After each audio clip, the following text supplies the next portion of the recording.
Bonjour YouTube, bienvenue sur une nouvelle VOD, une vidéo un petit peu particulière, une VOD un peu particulière pour un stream un peu particulier. Aujourd'hui, comme tu le vois au titre de la VOD, je souffle ma 29e bougie sur le gâteau de la vie. Voilà, je fête mes 29 balais et je commence le chemin qui va me mener à ma 30e année et à clôturer ma 3e décennie sur cette terre. Voilà, donc stream, voilà, que j'avais envie de faire un stream en deux parties. Tu verras, toi YouTube, tu auras deux VOD. Une première partie sur ce qu'on va faire là maintenant tout de suite et une seconde VOD sur l'event Minecraft qui se termine ce soir lui aussi. Donc voilà un petit peu le programme. J'ai envie quand même de parler de choses, moi, que j'aime bien et que finalement j'ai pas tant parlé sur la chaîne. On va parler de Zelda. Voilà, c'est un sujet que finalement j'ai très peu abordé, mais qui est pour moi au niveau, qui est en fait au niveau top tier avec les dragons. Ce sont vraiment les deux choses qui me font vibrer, des choses pour quoi je suis capable de tout laisser tomber pour me consacrer sur ce qui est dit, sur ce qui est fait, tant que ça parle de Zelda ou de dragon. Et c'est finalement voilà quelque chose dont j'ai très peu parlé dans les streams. À part mes amis, finalement, il n'y a pas grand monde qui savent que j'adore Zelda et que c'est ma saga de jeux vidéo préférée. Et en parlant de Zelda, justement, j'avais dans l'idée de faire quelque chose en lien avec Zelda aujourd'hui. Je suis curieux, tiens, j'aimerais bien... faites... est-ce que vous avez une idée, tiens, le chat Twitch, là, YouTube aussi, hein, n'hésite pas à participer, à votre avis, qu'est-ce que je pourrais avoir de prévu pour faire un petit live anniversaire en lien avec Zelda, avec les Zelda dans leur sens très large. Voilà. J'ai prévu une petite activité qui se veut participative. Est-ce que vous avez une idée de ce que ça pourrait être? Je vous laisse commenter. Hop, et en attendant, je vérifie que tous les réglages soient bons pour le stream. Ouais, c'est bon. Ok. Allez, je vous laisse quelques secondes pour réfléchir et pour poster un petit commentaire. Euh, voilà. D'ailleurs aussi, tiens, pendant que vous réfléchissez à ce que vous allez dire, j'en profite pour dire, oula, que en plus le 3 novembre, qui est donc la date de mon anniversaire, c'est aussi la date de mon premier mois d'affiliation Twitch. Ça fait maintenant un mois que je suis officiellement affilié Twitch. Et donc voilà, donc c'est finalement l'anniversaire du premier mois, voilà. Euh, donc c'est même un double anniversaire pour moi que pour la chaîne. Euh, et voilà, donc ça s'arrose. Euh, ah oui, merde, j'ai rien prévu pour arroser ça. Bon, tant pis, ce sera de l'eau, hein. Parce qu'en plus, ça je l'ai dit en pré-live, j'ai attrapé froid hier, donc ma voix peut partir en sucette à tout moment. Cette nuit, j'avais pas de voix, justement, et un mal de gorge terrible. Donc je vais voir si ça peut tenir. Tac. Bon. Bah, y a pas... Ça se bouscule pas au portillon. Bon, ouais, écoutez, je vais pas perdre plus de temps que ça. Ce serait dommage de prendre du temps avant d'annoncer l'activité que l'on va faire en ralentissant le débit de parole. Je suis infernal. Oh, j'adore rire, tiens, hein. J'adore rire. Voilà, allez, hop. Bref, allez, trêve de suspense, on y va. C'est celui-là? Oui, c'est celui-là. Je nous ai prévu tout simplement de faire une petite tier list des jeux Zelda. Voilà, parce que c'est rigolo. Et comme ça permet d'introduire le sujet sur la chaîne. D'autant plus que je vais avoir une annonce qui va être faite par rapport à la saga des Zelda. Une grande annonce, voilà. Alors accrochez-vous à ce que vous pouvez, mais l'annonce viendra à la fin de cette partie sur l'anniversaire, une fois qu'on aura fait notre petite tier list des Zelda. Zéro regret de t'avoir laissé faire et de parler lentement. Ah mais je cultive le suspense. Euh, est-ce que tu avais une idée, Bazar des Faits, de ce que j'aurais pu faire? Maintenant, du coup, tu vois la tier list qui est sous tes yeux. Est-ce que tu pensais qu'on allait faire un truc du genre? Je zoome pour bien que ça se voit. Voilà. Hop, hop. Donc voilà, on va faire la tier list de tous les Zelda qui sont sortis jusqu'à présent. Voilà, de Zelda 1 jusqu'à Zelda Echoes of Wisdom, qu'on va pouvoir faire ensemble. Et voilà, et bah, comme ça, tiens, je vous invite à faire la vôtre. C'est sur sur le site Tiermaker, et c'est Zelda Games Tier List, tout simplement. Voilà, vous la retrouverez assez facilement. Je veux dire, les images sont assez, non pas vraiment, enfin, sont assez claires là-dessus. Donc comme ça, vous pourrez la faire et on pourra comparer nos tier listes respectives. Vous pourrez même la poster sur le Discord. Tiens, ça peut être intéressant. Moi, je posterai la mienne et vous pourrez mettre la vôtre. Comme ça, on pourra comparer un petit peu à vous quelle est votre tier list. Donc une tier list, pour éventuellement les personnes qui ne connaissent pas, ça consiste à trier des choses. Là, on va trier des jeux Zelda par ordre d'importance, de qualité, selon des critères qui sont à la fois quantitatifs, qualitatifs, très personnels, et selon des catégories qui aussi peuvent varier. Selon le site officiel, on a 5 catégories qui vont de D, qui est vraiment nul, à S, qui est vraiment top tier golden, trop bien, top délire méga groove. Voilà. Sachant qu'on peut rajouter à loisir des catégories, les renommer, etc. etc. etc. Est-ce qu'on peut... Toc. Non. Hop. Comment on fait d'ailleurs? Est-ce qu'on peut rajouter un row? Comment qu'on rajoute un row? Add a row below. Voilà, parce que disons que pour les jeux Zelda, on peut partir sur 5 catégories, hein, de S à D. Voilà, S, c'est les meilleurs jeux auxquels j'ai jamais joué, et D, c'est les pires jeux auxquels j'ai jamais touché. Je vais rajouter quand même une catégorie, hop, et on va, hop, la mettre, voilà, en bleu. Elle va être un petit peu spécifique, puisque celle-là, on va l'appeler la catégorie des jamais joués. Parce que, quand bien même les Zelda soient ma licence préférée, je n'ai pas pu jouer à tous les jeux, hein, puisque c'est une saga qui a 11 ans de plus que moi. Non, non. Attendez. Je sais qu'on a fêté le 35e anniversaire il n'y a pas longtemps. Est-ce que du coup Zelda a 36 ans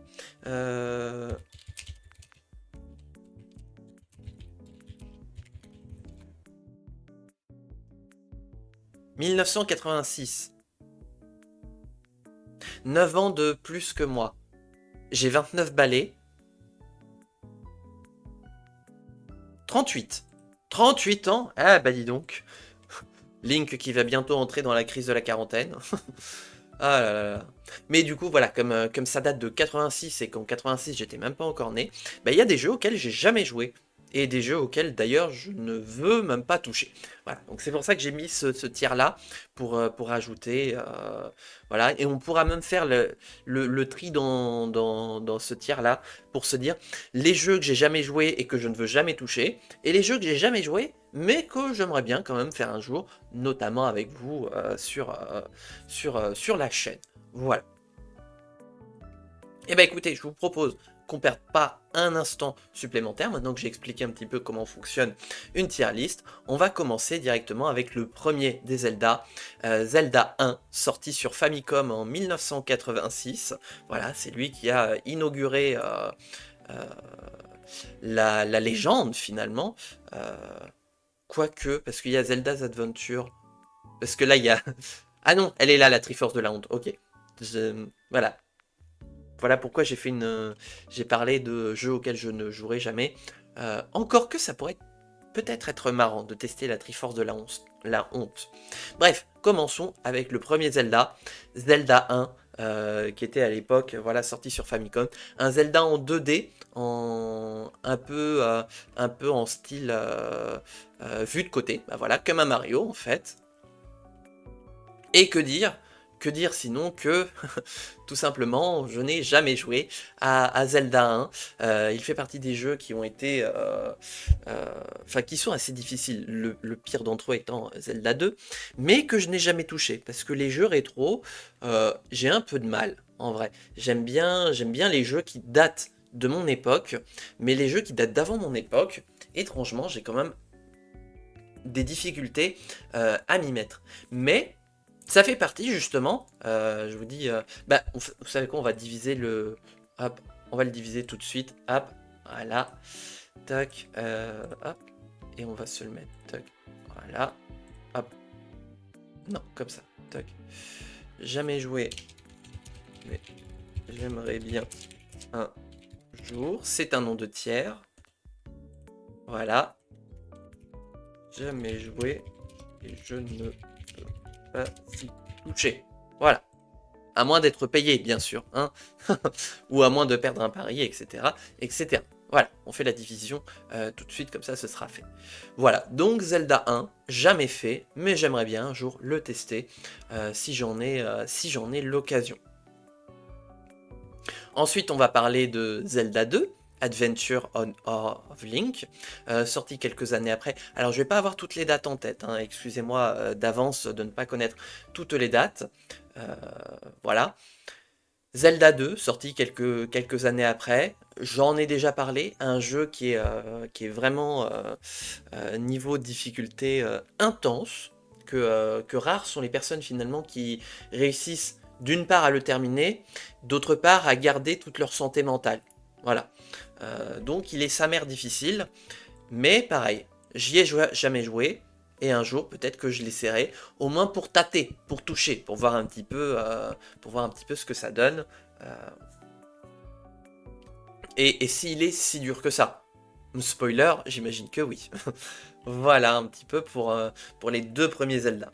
Ensuite, on va parler d'un Zelda iconique, A Link to the Past, sorti sur Game Boy. Je crois que c'était juste la Game Boy à l'époque. Non? Non, non, non, attendez. Je vais me garder un onglet ouvert à côté. Hop. Tac. Comme ça, j'aurai toutes les infos. Déjà sorti en 1991. Ouf! Eh ben, j'étais encore jeune à ce moment-là. Et il est sorti quand? Sur quoi? Ah oui, sur la Super Nintendo. Ah, je veux la Super Nintendo! Voilà, oui, sur la Super Nintendo. Mais oui, il y avait une nouvelle puce graphique, voilà, qui en mettait plein la vue à l'époque, que j'ai pu tester un petit peu sur un émulateur, que j'ai jamais terminé. J'ai testé le début, mais je ne l'ai jamais terminé, A Link to the Past, donc j'aimerais bien un jour le refaire. Et là, du coup, je suis dans une situation un petit peu compliquée, parce que est-ce qu'on le met dans les 5 tiers là, ou est-ce qu'on le met dans ce tiers là? Parce que grosso modo, j'ai fait, si je me souviens bien, jusqu'au Dark World. Et après j'ai pas laissé tomber. Non! Bon, il y a Seri qui est sur le coup, mais mes alertes, il faut que je m'en occupe. Allez! Oh là là là là là là là là. Les vagues de bots russes qui sont de retour. C'est bon, c'est fini? Non, c'est pas fini. C'est pas fini. Oh là là là là. Bon, au moins, ce qui est bien, c'est que Seri est au travail. Stop! Stop it, run! Alors, quelques difficultés, je reprends dès que c'est terminé. Non, ça continue. Ça continue, encore et encore. C'est bon, c'est fini? Ça a l'air d'être bon. Voilà, on s'est pris la vague de bots et on est passé au-dessus.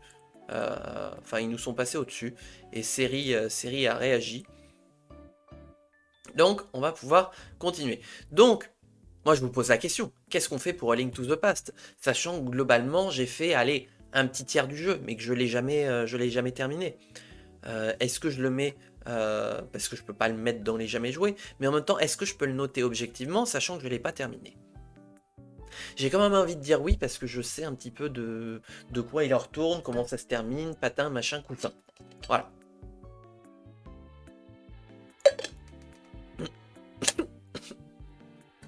Oula. Oh, je crois qu'il va falloir que je sorte une pastille pour la gorge, là. Je suis dans le délai pour pouvoir en prendre une. Ouais, en plus, ouais, donc... je vais peut-être pas tarder à en prendre une. Et ben... Ouais, dans ce cas-là, on va les mettre là. A Link to the Past, on va les classer là. Et dans ce cas-là... où est-ce que je vais le mettre? Parce que... À l'époque, il est proprement révolutionnaire. Le fait qu'on soit en vue du dessus, qu'on ait... En fait, ce jeu est révolutionnaire dans l'idée qu'il pose les bases qui vont rester pendant très longtemps des jeux Zelda. Le principe de on fait un certain nombre de donjons, il se passe un truc, et ensuite on refait des donjons. Bref, le séquençage en 2 parties des Zelda qu'on retrouvera dans bien d'autres opus par la suite.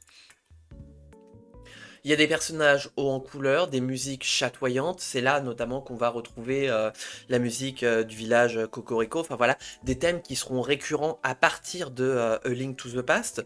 Donc vraiment qui vont marquer jusqu'à aujourd'hui et qui continueront dans le futur à marquer les jeux Zelda. Donc pour moi, il est iconique. Cependant, non, même pas cependant. Déjà, je vais vous le mettre, mais c'est pas le mot que je voulais employer. Il est là, hein.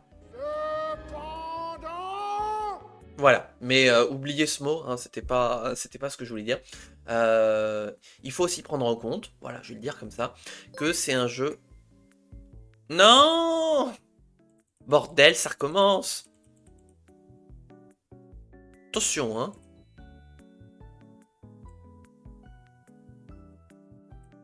C'est bon, c'est fini?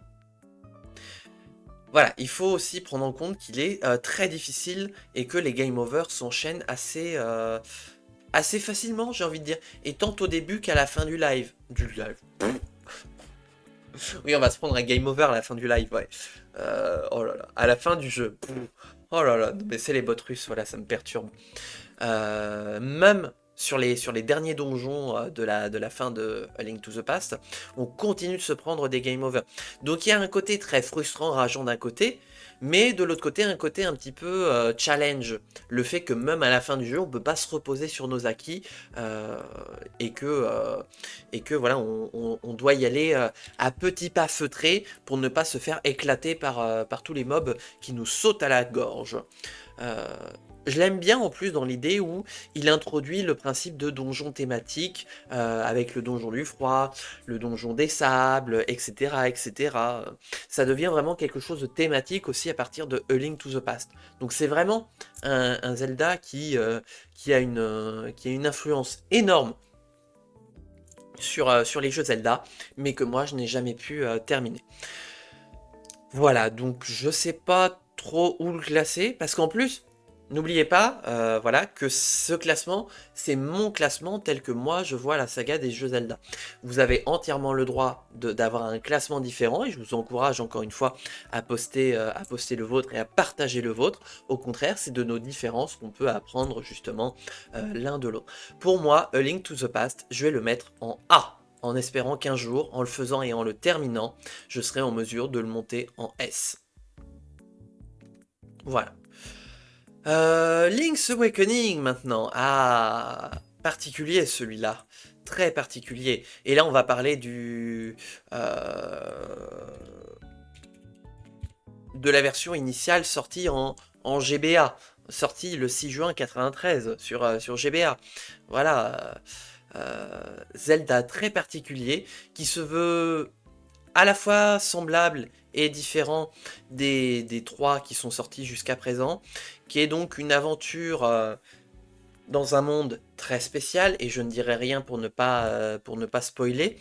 Voilà.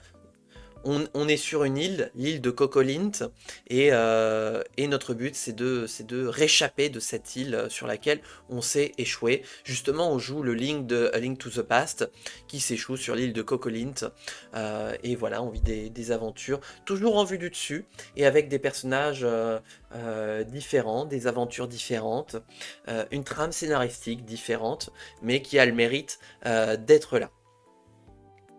Un Zelda très particulier en plus parce qu'il a le mérite de mélanger un petit peu différentes influences de différents jeux autres que les jeux Zelda.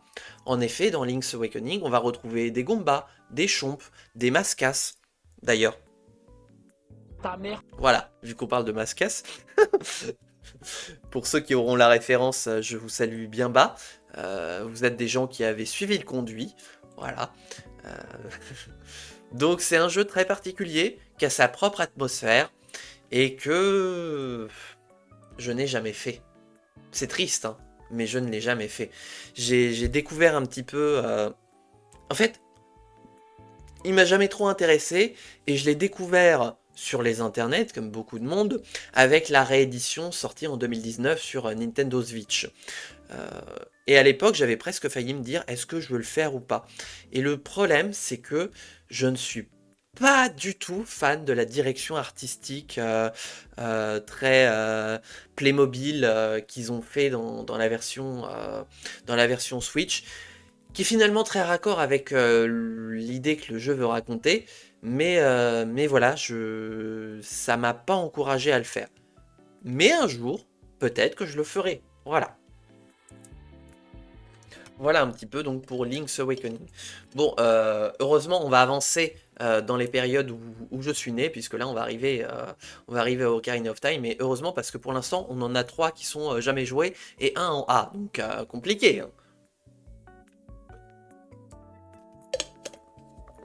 Donc, on va arriver à Ocarina of Time, et, euh, et là, et là, et là, il y a des choses à dire. Zelda Ocarina of Time, sorti sur Nintendo 64, en quelle année? Je me demande si c'est pas... Nintendo 64, oui. Quelle année, de Dieu? Parce que je me demande si c'est pas 95, justement. Ah non, 98, pardon. Ah, il est sorti après ma naissance. 21 novembre, il est de novembre, Ocarina of Time, fantastique. Oh là là. Ah oui, il est sorti 3 ans après. J'avais 3 balais quand il est sorti. Sorti sur Nintendo 64, qui faisait partie des jeux qui étaient conçus pour lancer la Nintendo 64, la nouvelle console de Nintendo. Le premier Zelda entièrement en 3D, qui ne fait pas de la 2,5D. Un Zelda dans lequel on évolue entre un Link enfant et un Link adulte, qui vit des aventures dans un royaume d'Hyrule, où on retrouve finalement beaucoup de gimmicks qui sont propres à A Link to the Past, justement. Le fait qu'on vit une première aventure avec 3 donjons, puis une seconde aventure avec 6 donjons à faire. Bref, Ocarina of Time, il est dans la lignée classique de A Link to the Past. Il va apporter en plus un élément supplémentaire, justement, il apporte cette petite pierre à l'édifice de ce qu'on pourrait appeler un peu le gimmick des Zelda, à savoir le fait de jouer un instrument, puisque dans Zelda Ocarina of Time, il se passe des choses, on joue de l'ocarina, d'ailleurs je crois que... Oui, il est visible, vous le voyez, Attendez, toc, j'ai dit toc, non! Quelques difficultés. Alors, voilà, regardez au niveau de mon doigt, là, derrière le chat, ici, hop, le petit truc que vous voyez, c'est un Ocarina du Temps, justement, celui d'Ocarina of Time, et que j'ai, voilà. Et j'ai essayé d'en jouer, je suis un terrible ocariniste. Voilà, c'est dit. Voilà, on va pas y aller par 4 chemins, je suis une merde. Hop, voilà. L'Ocarina, c'est pas mon truc. Donc voilà, premier jeu Zelda 3D, et je crois que c'est le premier jeu Zelda auquel j'ai joué. Alors à l'époque j'étais très petit, mais j'ai commencé finalement assez tôt à jouer aux jeux vidéo. Mais voilà, j'ai découvert ce jeu, j'étais assez petit. Et donc par contre j'ai jamais pu finir ce jeu avant très longtemps. Il aura fallu bien des versions avant que j'arrive à en voir le bout, puisqu'on parle d'une époque où je ne savais pas encore lire. Et ça a son incidence dans un jeu qui est finalement très narratif, qui raconte des histoires. Voilà. Donc il m'a fallu très longtemps avant de finir pour de bon Zelda Ocarina of Time. Voilà. Ben, je crois qu'il aura fallu attendre la sortie de Wind Waker et la collector qui remettait Ocarina of Time dedans sur GameCube pour qu'on arrive à le terminer. Parce que sinon on était des grosses brêles, hein, clairement. Et je pourrais avoir l'occasion de le dire. Sur quoi on n'avançait pas Je crois qu'il y avait... Ah oui, le 3e donjon, Jabu, dans lequel on n'arrivait pas à avancer, qui nous a tenus en échec pendant des années. Et ensuite, ça a été le premier donjon de la seconde phase. J'essaye de pas spoiler hein, pour les gens qui connaîtraient pas les jeux et qui voudraient s'y essayer. Le premier donjon de la seconde phase, le temple de la forêt, qui nous a littéralement tenus en échec encore pendant autant de temps que Jabu.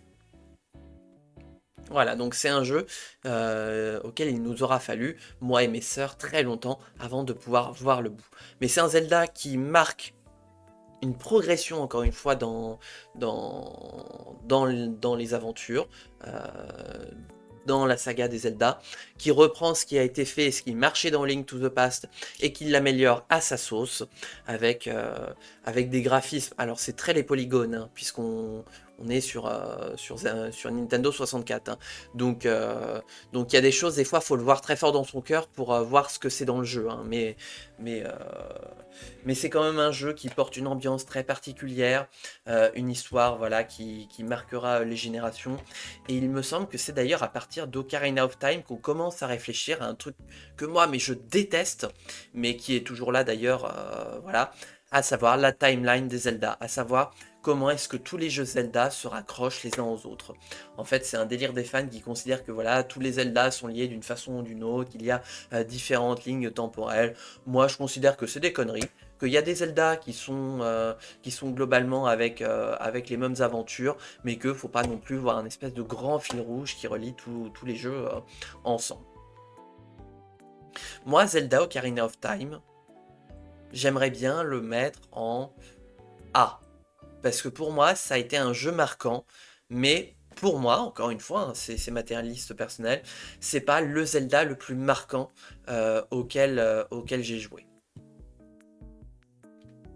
L'année d'après, en 99, sort Majora's Mask sur Nintendo 64, fruit d'un pari très risqué de Nintendo. C'est tout simplement les équipes de Nintendo qui, après la sortie de... Enfin, les équipes de Zelda...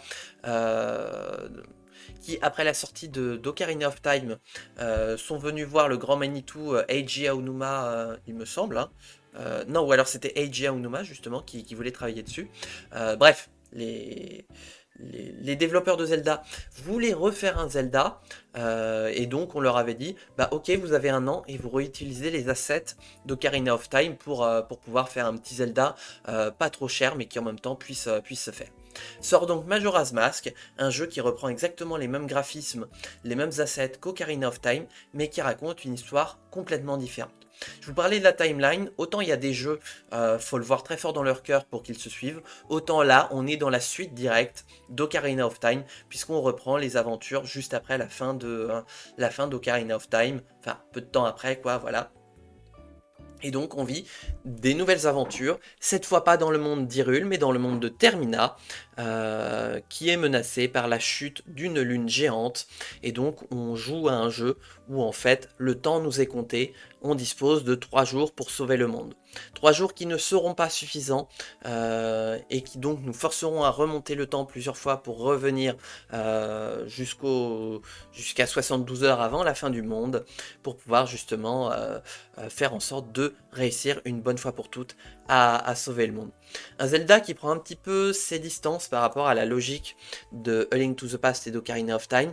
Donc le jeu n'est pas divisé en 2 grandes parties, mais il y a bien un jeu uniforme avec ses donjons à faire dans l'ordre finalement, j'ai envie de dire un petit peu qu'on veut, mais finalement on est quand même guidé par les besoins, du scénario.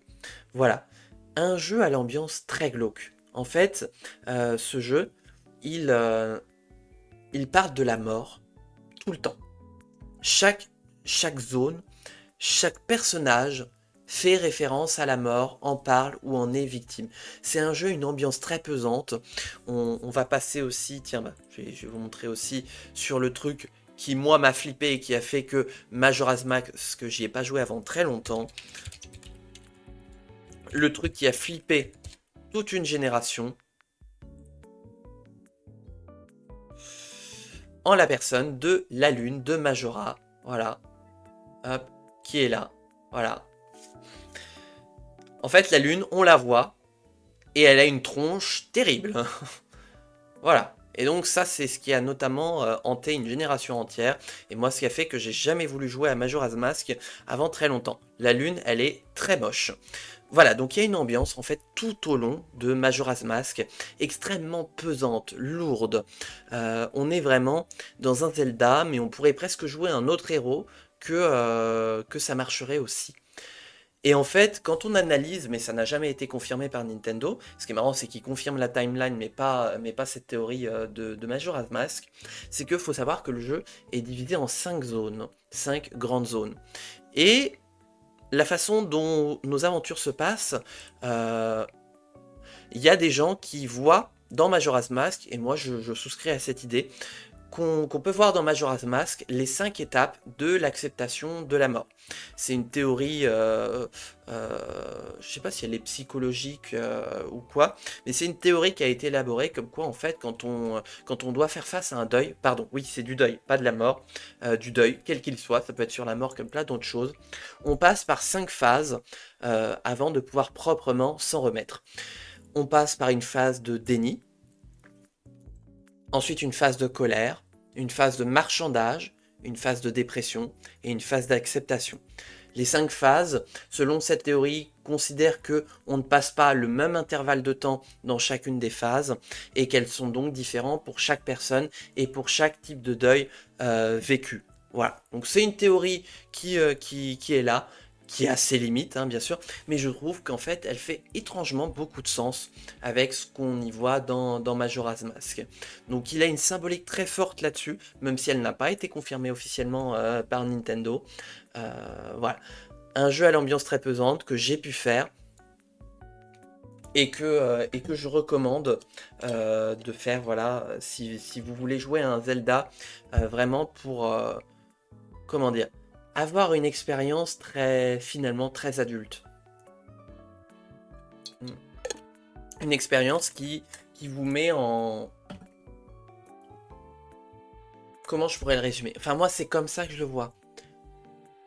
Qui vous place devant un miroir. Le miroir de votre propre vie. Qu'est-ce que vous avez fait de votre vie? Qu'est-ce qu'il restera de vous une fois que vous serez parti? Est-ce que vous ne regrettez pas des choses du temps? Enfin voilà, moi c'est ma relation que j'entretiens avec Zelda Majora's Mask. Voilà, mais et chacun peut avoir aussi son niveau d'interprétation. Mais pour moi, parce que c'est un jeu très profond, il va dans le A et clairement haut la main. Je veux dire, j'ai envie de le mettre en S, mais pour moi, dans le S, c'est vraiment les jeux qui, moi, m'ont marqué très fortement. Et du coup, il m'a marqué, mais pas autant que d'autres Zelda qui vont venir. Ensuite, on va passer à Oracle of Ages et Oracles of Seasons, qui sont 2 jeux un petit peu comme les jeux Pokémon, vous savez, où en fait, mettons, Ruby et Saphir, ou dans Ruby, il y a Groudon, et dans Saphir, il y a Kyogre. En fait, dans Oracle of Age et Oracle of Season, ce sont 2 jeux qui sont similaires, mais qui ont quelques points de différence les uns envers les autres. Je vais pas y aller par 4 chemins. J'y ai jamais joué, et j'aimerais bien un jour y toucher. Je connais 2-3 trucs du jeu, mais ça doit être finalement l'un des Zelda sur lequel je sais le moins de choses. Et c'est pour ça que finalement, j'en aurais pas grand chose à dire là-dessus. Voilà.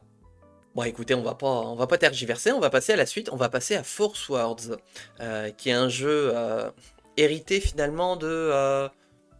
je me demande s'il n'est pas hérité de A Link to the Past. On va pas y aller par 4 chemins. Force Words et Force Words Adventures, j'ai jamais joué. Ce sont 2 jeux. 2 jeux, Zelda, évidemment, hein, on est là pour ça, à ce qui paraît. qui en fait sont sortis sur GBA. Alors je sais pas si les 2 sont sortis sur GBA, mais qui mettaient dans l'idée d'incarner, de jouer en multijoueur, et en fait d'avoir 4 links avec chacun chacun leur capacité. Non, je crois pas, justement. 4 links, et qui doivent progresser ensemble dans un monde spécifique, voilà. Il me semble que ça reprend le principe de A Link to the Past. Et donc, il y a un côté à la fois coopératif et compétitif, voilà, de savoir s'entraider, et en même temps de s'en mettre plein les fouilles, puisque de ce que je me souviens, je crois que j'ai encore un des magazines de jeux vidéo dans ma collection qui parlait de ce jeu. Justement, comme quoi le but c'est à la fois de s'entraider et en même temps d'être premier en classement en collectant le plus de rubis et en faisant chier le plus possible tes partenaires. Donc c'est le genre de jeu où en fait on collabore et en même temps on s'envoie des fions quand on le peut, quoi. Voilà. Donc j'y ai jamais joué parce que j'ai jamais eu. Enfin, j'avais la GBA, mais j'avais pas déjà Force Words et j'avais pas le câble ni même d'amis pour pouvoir jouer ensemble dans la cour de récré. En plus, quand j'étais petit, j'avais même pas le droit d'emmener les consoles à l'école, donc voilà, c'était niette. Donc je n'ai jamais eu l'occasion d'y jouer. Voilà. Donc pour ces deux-là. Mais un jour, pareil, si j'ai l'occasion, pourquoi pas. Votre Majesté, Ganon et ses fidèles se sont emparés de l'île de Corridaï. Que pouvons-nous faire? Oh là là là là. Est-ce qu'on passe tout de suite à la Triforce de la honte? Hein? Est-ce qu'on y va tout de suite? J'ai envie de dire oui, parce qu'en plus, c'est des jeux qui du coup n'ont pas été édités par Nintendo et qui sont sortis avant finalement, bah, je crois avant Ocarina of Time et Majora's Mask. Moi et Kimi, on attend que ça. Ah, la Triforce de la honte. Voilà, donc 3 jeux qui sont sortis sur Philips CDI.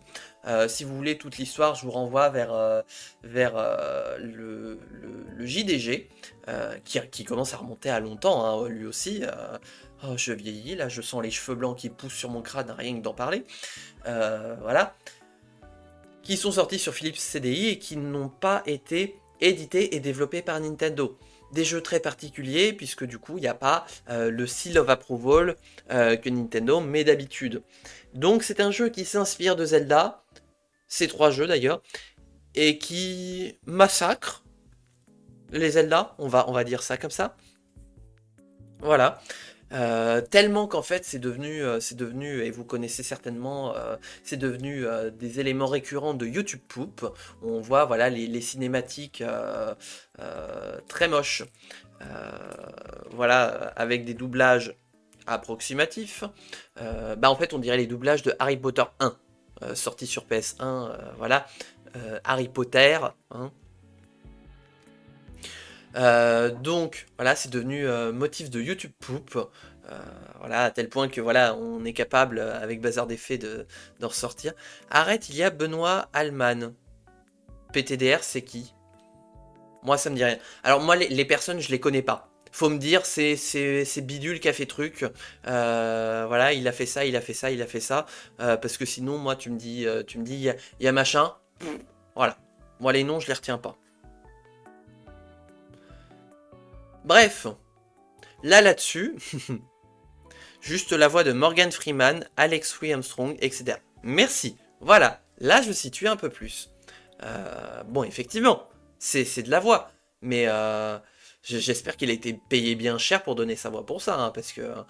bref, les 3, Face of Evil, Wand of Gamelon et Zelda's Adventure, jamais joué et je ne veux jamais y jouer, à moins qu'on me paye très cher, voilà, ou que je perde un pari, hein, voilà, on va mettre ces deux arguments sur la table, mais voilà, des jeux terribles, qui sont incroyablement difficiles, sa mère, voilà, et que donc je ne veux jouer que si on m'y force, voilà. Donc à moins qu'il y ait 10 subs là qui tombent avant la fin du de la VOD anniversaire, ce sera pas pour tout de suite. Voilà. Allez, je lâche ça. 10 subs ou rien. Littéralement.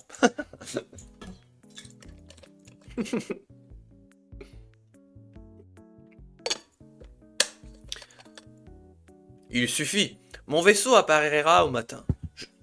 Je me, je me demande ce qu'il y a pour dîner.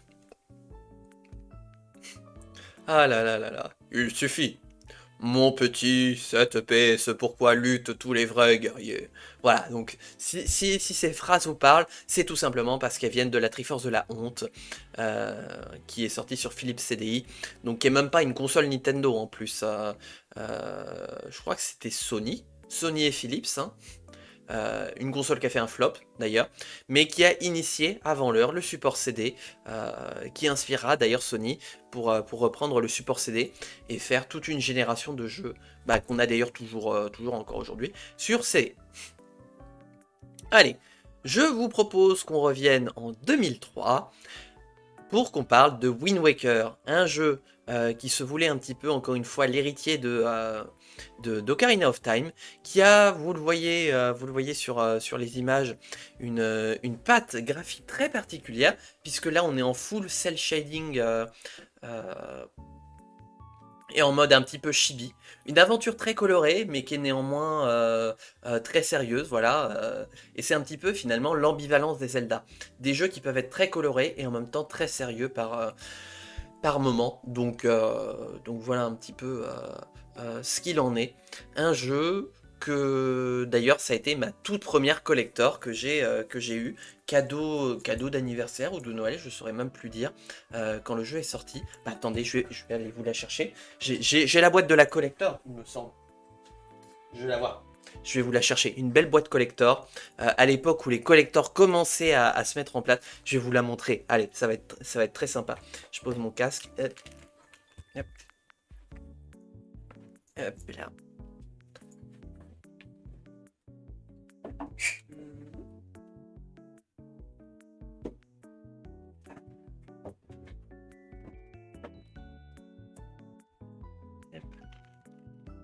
Me revoilà.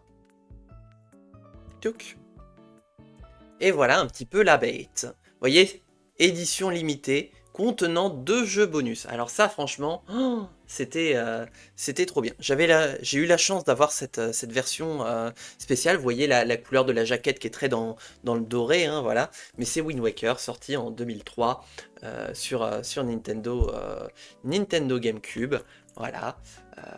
Et qui donc contient 2 jeux. On a Wind Waker ici, et on a le premier remaster de Ocarina of Time avec Master Quest, une version plus hardcore de ce Zelda. Voilà, on a à l'intérieur, voilà, les CD. Donc on a, ah oui, c'est inversé. On a le CD de Wind Waker. Oula, il se voit pas très bien. Bah oui, mais en même temps, ah, qu'est-ce que j'ai fait? Remonte. On a le CD, voilà, de Wind Waker. Voilà. Petit les CD de GameCube. Hein. Pour ceux qui n'ont pas connu la GameCube, regardez la taille des CD qui sont tout petits. Hein. Ils tiennent dans le creux de la main. Mais on en mettait de la merde là-dessus, hein, puisqu'on pouvait faire tenir des jeux entiers dessus. Voilà, donc on avait Wind Waker et on avait Ocarina of Time avec Master Quest inclus dedans. Voilà, donc c'est finalement ma première collector que j'aurais eu. Et c'est un Zelda que j'avais pas encore eu l'occasion de vraiment toucher. Un petit peu, mais il faudra attendre bien des années avant que je puisse le terminer, parce que pareil, j'étais encore un peu trop petit, donc c'était ma grande sœur qui y jouait avant toute chose. Hop, je vais remettre la boîte pour pas niquer mon décor, et je reviens. Hop.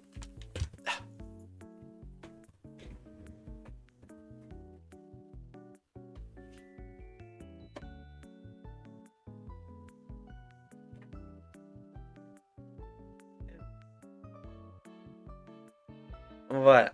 Donc Zelda Wind Waker qui raconte l'histoire d'un nouveau Link qui se veut encore une fois être un petit peu dans la lignée d'Ocarina of Time, et c'est d'ailleurs justement avec le triptyque Ocarina of Time, Majora's Mask et Wind Waker que l'idée de la timeline viendra, puisque là on parle d'un temps que les moins de 20 ans ne peuvent pas connaître. Bah oui, puisque le jeu est sorti justement il y a 20 ans, enfin même 21 ans d'ailleurs.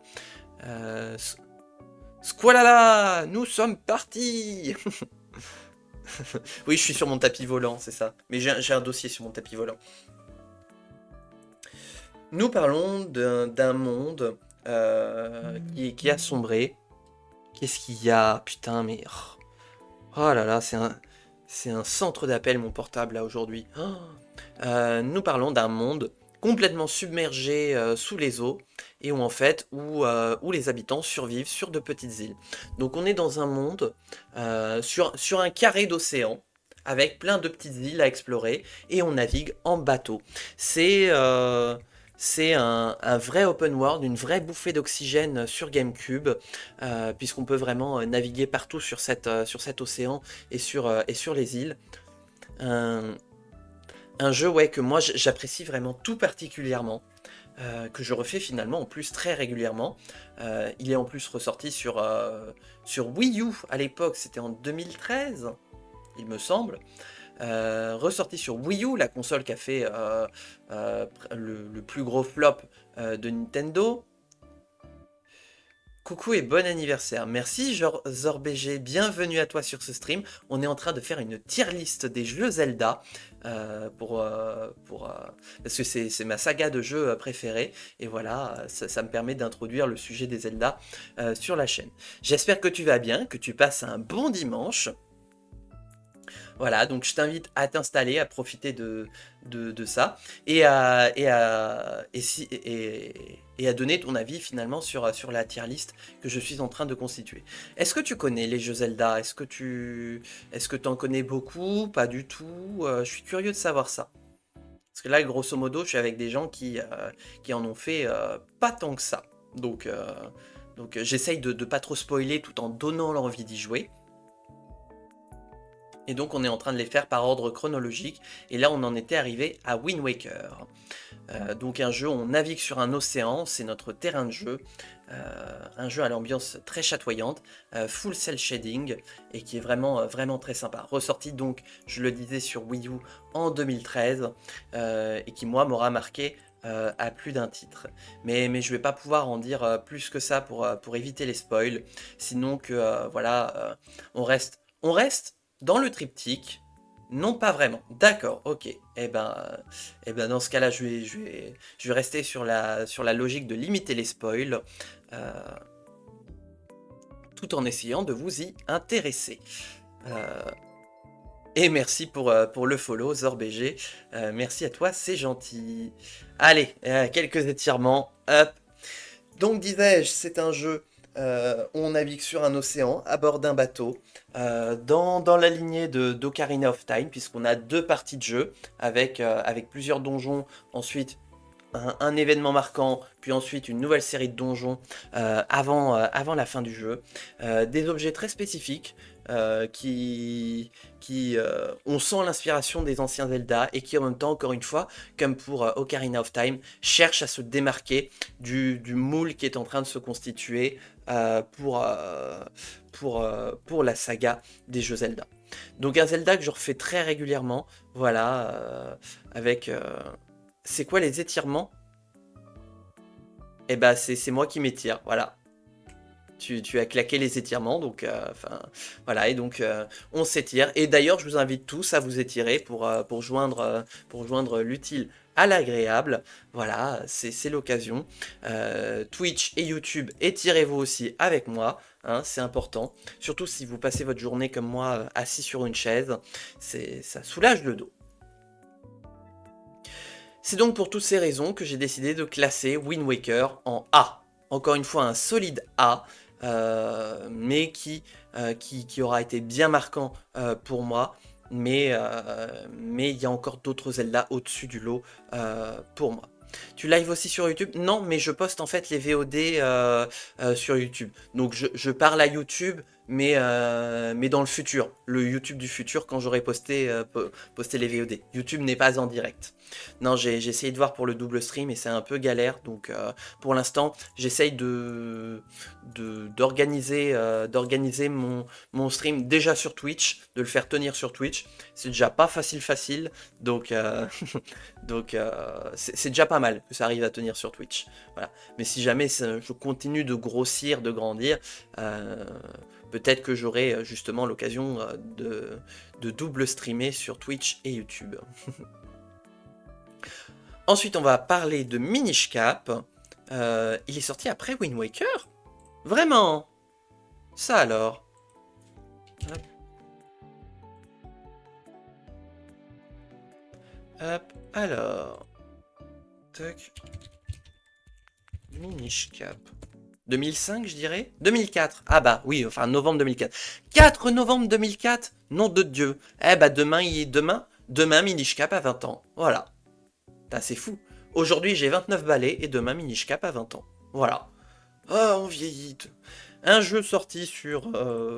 attendez que je dise pas de bêtises. Game Boy Advance. Ah, ils l'ont ressorti sur Nintendo Switch? Ah ouais. Oh, intéressant. Que je n'ai pas fait, mais dont j'ai vu le let's play en partie sur le Bazar des Fées, sur la chaîne du Bazar des Fées, qui est avec nous justement en live, et qui m'a permis de découvrir ce jeu, puisqu'en fait je ne l'avais jamais vu. J'avais vu quelques extraits de ci, de là, mais je ne savais pas en quoi le jeu consistait, avant que je regarde Bazar des Fées le faire. C'était il y a maintenant... je crois que c'était en septembre que tu l'avais commencé, hein, il me semble, septembre 2023. Ouais, donc un peu plus d'un an.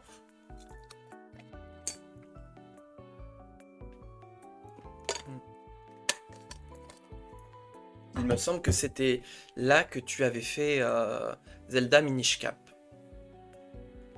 Hop. Voilà. Donc j'ai pas grand chose à dire parce que finalement, en fait, voilà, je l'ai vu, mais j'y ai pas joué. Mais voilà, un jour, j'aurai peut-être l'occasion de le faire. Bon.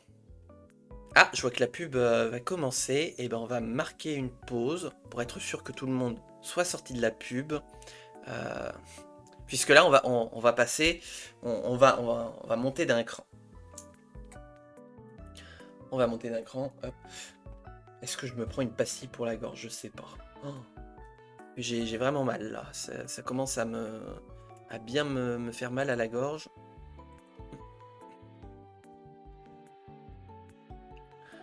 J'attends encore 20 secondes que la pub se termine. Hein. Voilà. Et après, on va pouvoir reprendre. Mais déjà, vous voyez, ce qui est bien, c'est que c'est tout l'un tout l'autre. Ils sont tous en A, sauf ceux que j'ai jamais joués. Mais vous allez voir, ça va bouger, puisqu'on va commencer à arriver sur les Zelda que je connais vraiment bien.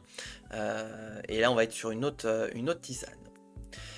Zelda Twilight Princess, sorti sur GameCube et sur Wii. Alors je sais plus si c'est en 2005 ou 2006, mais je sais que c'est en fin d'année. En fait, ils sortent souvent les Zelda en fin d'année.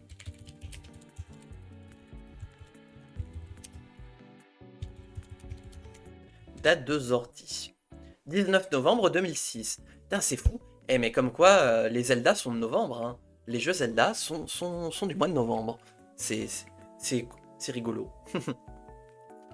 Enfin, pour les plus vieux, puisque les récents, on est moins sur ça. Donc un jeu sorti en novembre 2006 sur GameCube et sur Wii, et j'ai eu la chance de l'avoir moi sur Wii au moment où la Wii était en train de sortir. Un jeu qui est dans la lignée, mais alors là qui reprend la méthode A Link to the Past et Ocarina of Time, et qui sublime ça sur un jeu GameCube / Wii, donc avec des graphismes actualisés, une histoire... Moi je suis né le 9 novembre, eh ben... Mais il y a plein de monde qui est né en novembre. Le nombre de personnes que je connais qui sont nées en novembre, c'est incroyable. Je crois qu'il y a un pic de natalité, hein. Je me demande s'il n'y en a pas un, parce que quand je vois le nombre d'anniversaires que je fête en novembre... Donc voilà, un jeu qui sublime la méthode A Link to the Past et Ocarina of Time, avec son histoire très particulière, et qui veut prendre une tournure très sombre. Au niveau des graphismes, on est sur quelque chose, on abandonne le shell shading le cel shading, et pas le shell shading, le cel shading de Wind Waker. Oui, j'ai activé, la monétisation est activée sur la chaîne, donc c'est possible de sub, voilà. Alors c'est possible aussi de... Alors je ne sais pas trop comment fonctionnent les autres dons, mais en tout cas je sais que les subs ça fonctionne. Et les pubs aussi. Voilà. Mais c'est uniquement sur Twitch, hein. Sur YouTube c'est uniquement... C'est pas encore monétisé, j'ai pas encore rempli les conditions pour monétiser mon contenu. Qu'est-ce que je disais? Oui, voilà, un Zelda qui abandonne le cel shading et l'aspect cartoon de Wind Waker pour aller sur un jeu à l'ambiance très réaliste, de l'époque, hein, de GameCube, oui, mais voilà, un univers très sombre, très particulier, avec deux mondes, encore une fois, on voit l'influence A Link to the Past et Ocarina of Time, dans lequel notre Link est amené à se transformer en loup et à faire une partie de son aventure en loup, une aventure, moi, qui est vraiment, je vais pas y aller par quatre chemins, c'est ma Madeleine de Proust, hein. C'est le jeu, quand je sais pas à quel Zelda jouer, c'est directement vers Twilight Princess que je me dirige. C'est aussi le premier jeu que j'ai eu et auquel j'ai pu jouer et le terminer. Voilà, Twilight Princess, à l'époque, 2006, j'avais 11 ans, voilà. J'étais au collège à l'époque, donc à l'époque où je pouvais quand même un petit peu mieux gérer les Zelda. Et donc c'est le premier jeu qui d'une part était à moi, puisque c'était un cadeau, je crois que c'était cadeau de Noël, oui bah oui du coup, puisque cadeau d'anniversaire c'est pas possible, avec la Wii. Et donc c'est mon premier Zelda personnel, mon premier Zelda auquel j'ai joué et que je suis allé au bout de l'aventure. Pour ceux qui étaient là tout à l'heure, quand je vous disais qu'Ocarina of Time m'a tenu en échec pendant très longtemps, c'est dire que j'ai d'abord terminé Twilight Princess avant de terminer Ocarina of Time. Voilà, j'ai d'abord connu la fin de TP avant de faire la fin de OOT. Donc voilà. C'est le jeu de mon enfance, c'est le jeu à fond nostalgie. Voilà, c'est un jeu que j'adore. Un jour, je vous dirai peut-être une anecdote d'ailleurs très très personnelle. Voilà, sur Zelda Twilight Princess. Mais on va dire que on va y aller par étapes. D'abord, je vais vous commencer par vous dire que c'est un jeu qui va en classe S pour moi. Voilà, c'est ma Madeleine de Proust. C'est le Zelda que j'adore, le Link que j'ai le plus adoré incarner. Et donc pour ça, pour moi, il figure en top tier. Quand bien même, en fait, il ne révolutionne pas la formule des Zelda. Il se contente de reprendre ce qui a déjà été fait, mais le sublime à un niveau jamais atteint jusqu'alors. Euh, voilà, et ce qui fait que pour moi c'est une masterclass à tous les niveaux, avec des personnages qui sont très forts en couleur. Je pense à Midona, la sidekick qui va nous accompagner pendant toute l'aventure, qui est cassante, enfin qui a une personnalité vraiment marquante, cassante, et au début qu'on adore détester, et au final qu'on adore tout court à la fin. Voilà. Bref, pour moi ce jeu il coche toutes les cases du jeu qui me fait retomber en enfance et que j'adore. Après Twilight Princess, on aura eu une série de jeux qui sont sortis sur Nintendo DS avec Phantom Hourglass et Spirit Tracks. Ces deux jeux, on va les faire en même temps parce que grosso modo, ils ont eu quelques années de différence, mais ils ont pour moi une aventure un petit peu similaire. Phantom Hourglass, c'est un cadeau qui aura été fait à ma petite sœur et que moi, en fait, je n'aurais pu jouer que après avoir eu Spirit Tracks. Donc c'est pour ça que je mets les deux ensemble. Voilà, un jeu qui reprend. Là, on est dans la suite de Wind Waker pour Phantom Hourglass et dans la suite de Phantom Hourglass pour Spirit Tracks. Donc là, pour le coup, ce sont bien trois Zelda qui sont liés ensemble. Et donc, qui dit reprendre l'histoire, l'aventure de Wind Waker, dit reprendre aussi la patte cel shading et cartouche, mais cette fois en mode DS. Donc là, il y a une petite claque graphique, mais pas vers le haut, hein, c'est vers le bas. La Nintendo DS n'a pas la même puissance qu'une GameCube ou une Nintendo 64. Donc en fait, c'est cartoon, mais polygoné, hein. Il y a beaucoup de polygones, hein. Pareil, il y a certaines choses, faut le voir dans le cœur pour voir, pour reconnaître que c'est tel truc dans ces deux jeux-là.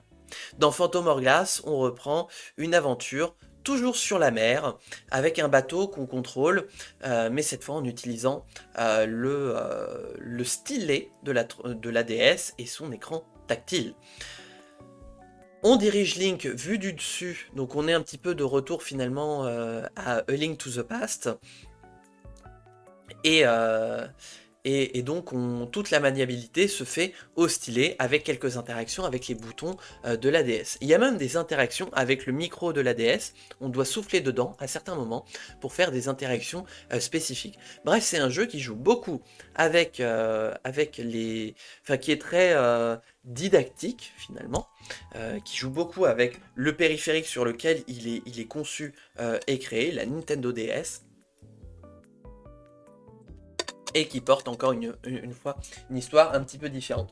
Plus courte, c'est pas des Zelda majeurs, ces deux-là, comparé à A Link to the Past, Ocarina of Time et Twilight Princess, qui sont 3 Zelda majeurs qui marquent une génération. Là, on est sur des Zelda mineurs en attendant la suite, et pas en attendant Godot. Hein. Donc ce sont des Zelda mineurs, mais qui ont le mérite quand même de faire le café. Moi j'ai beaucoup apprécié Phantom Hourglass, que j'ai découvert en même temps que Spirit Tracks. Une bonne aventure, que j'aurais aimé qui dure plus longtemps, voilà, mais qui je trouve est cruellement sous-évaluée. Mais du coup, j'ai apprécié, j'ai passé un bon moment, j'ai apprécié l'interactivité permise par la Nintendo DS, et pour ça, je vais le classer en B. Dans la suite, Spirit Tracks, qui est après Phantom Hourglass, mais cette fois nous ne sommes plus à bord d'un bateau, nous sommes à bord d'un train. Et là, alors là, le fan de ferroviaire que je suis a été très heureux. On est dans un Zelda qui reprend la même méthode que Phantom Hourglass, mais cette fois on n'est plus sur les mers, on est sur les terres, mais à bord d'un train. Et donc on navigue de niveau en niveau, entre guillemets, en allant en train, avec plein de petites quêtes secondaires à faire qui nécessitent voilà, de customiser son train.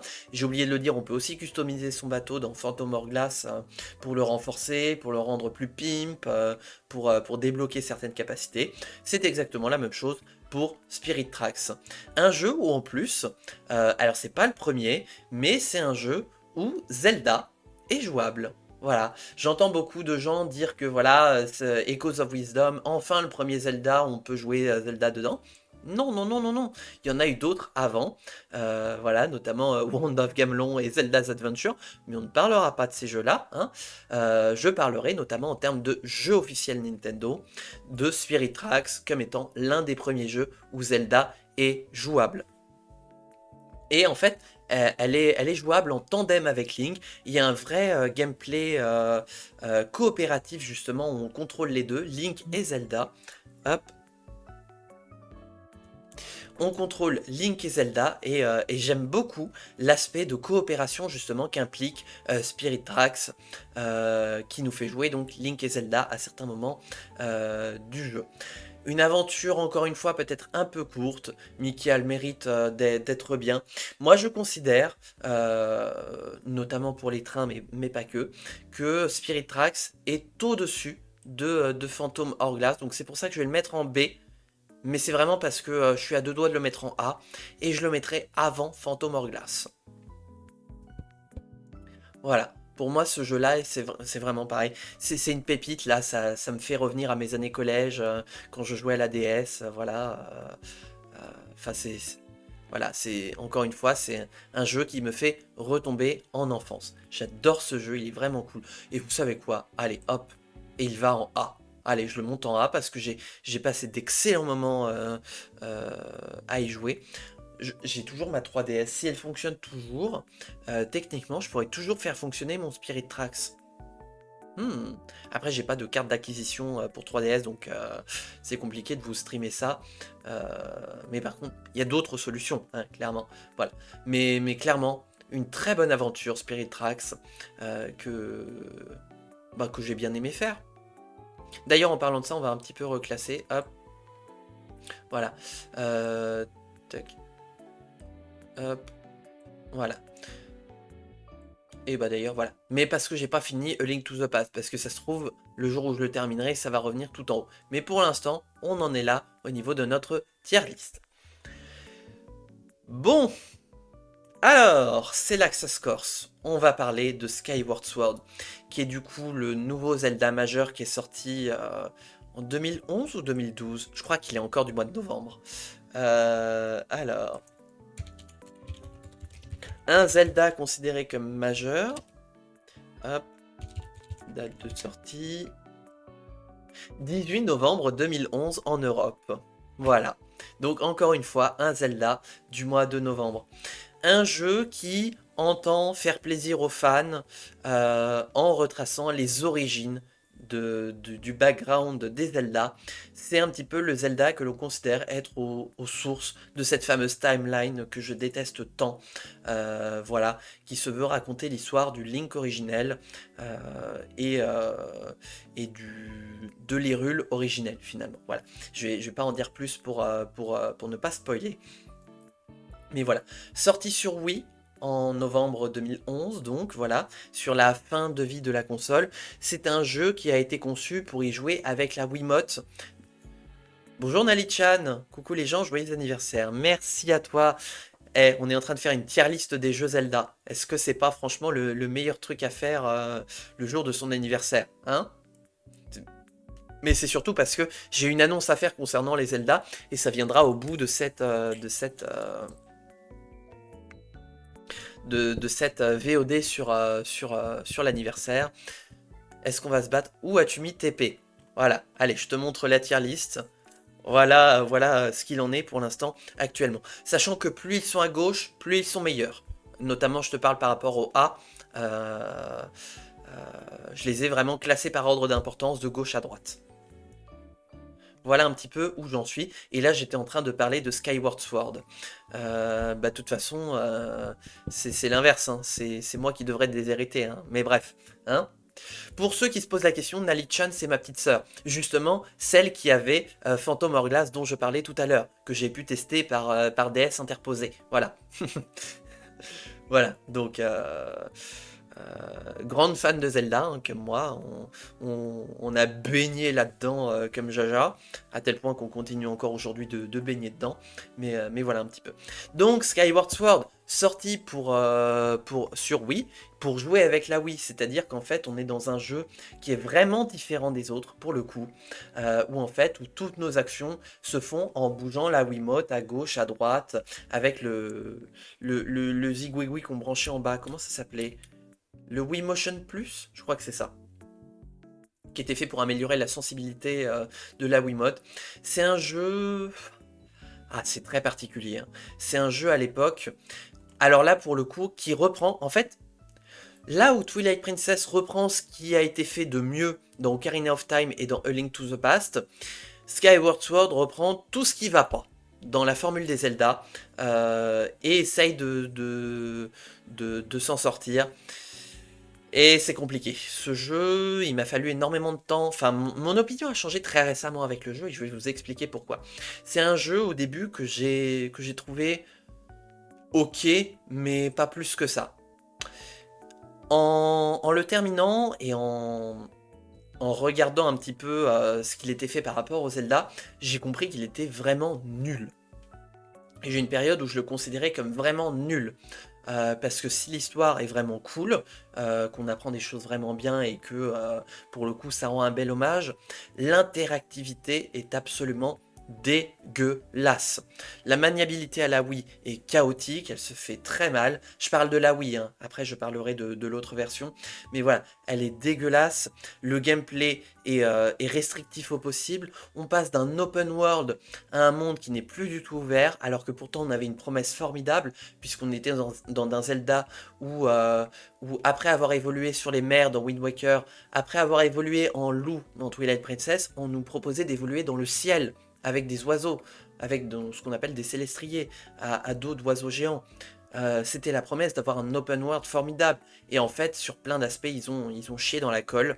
Ce qui fait que pendant très longtemps, ce jeu, je l'ai vraiment pas aimé. À tel point que, clairement, je le classais en D. Puis est sorti le... Comment on l'appelle ? Le HD, je sais même pas s'il y a non. Donc ça va faire office de classement du Skyward Sword dans un sens très large. À l'époque, tu galérais si fort sur ce jeu tellement c'était chiant la maniabilité. Oui, effectivement. Effectivement. Hein. C'est finalement, il n'y a pas tant de temps que ça, hein, c'était il y a 12 ans, hein, donc voilà. À l'époque, j'étais au lycée. Oh là là. Mais voilà. un jeu qui avait voulu tenter tellement de choses et qui s'est viandé sur tellement d'aspects. Puis est sorti le remake, le HD, le remaster, tout ce que vous voulez, sur Switch il y a quelques années, en 2021 je crois. Vérifions.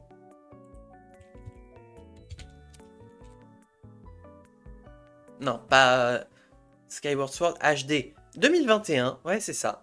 Voilà. 10 ans après la sortie du premier, remaster, enfin HD du Skyward Sword.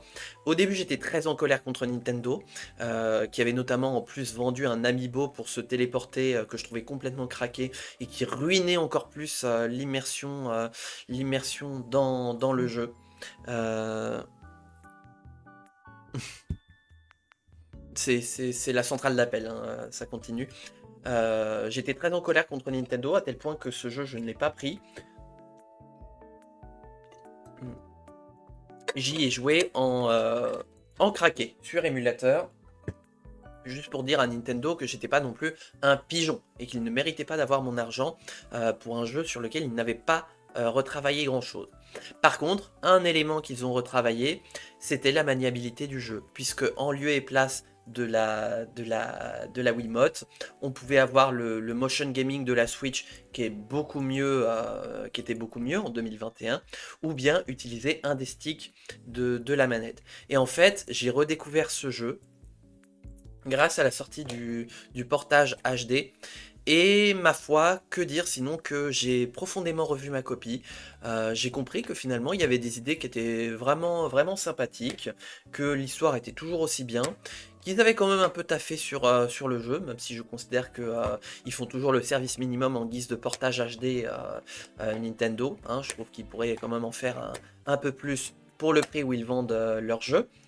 Euh, voilà. Mais voilà. Il y a des choses que je ne pardonne toujours pas à Skyward Sword, notamment sa vision très linéaire et ses environnements fermés qui sont presque finalement un couteau planté dans l'identité d'un jeu Zelda. Puisque dès Zelda 1, on est dans une logique d'open world, tu vas un petit peu où tu veux, tu essayes de faire ton bonhomme de chemin, voilà. Ça, c'est quelque chose que j'aurais énormément de mal à pardonner à Skyward Sword, que je ne pardonne pas, justement. Mais, dans l'ensemble, j'ai quand même revu ma copie. Oups, oula, j'ai failli bazarder mon coupe-papier. Et c'est ce qui fait qu'aujourd'hui, après y avoir rejoué, je lui pardonne pas mal de choses, et je le place en C. C'est un jeu qui aurait pu être tellement mieux et dont le successeur sera beaucoup mieux.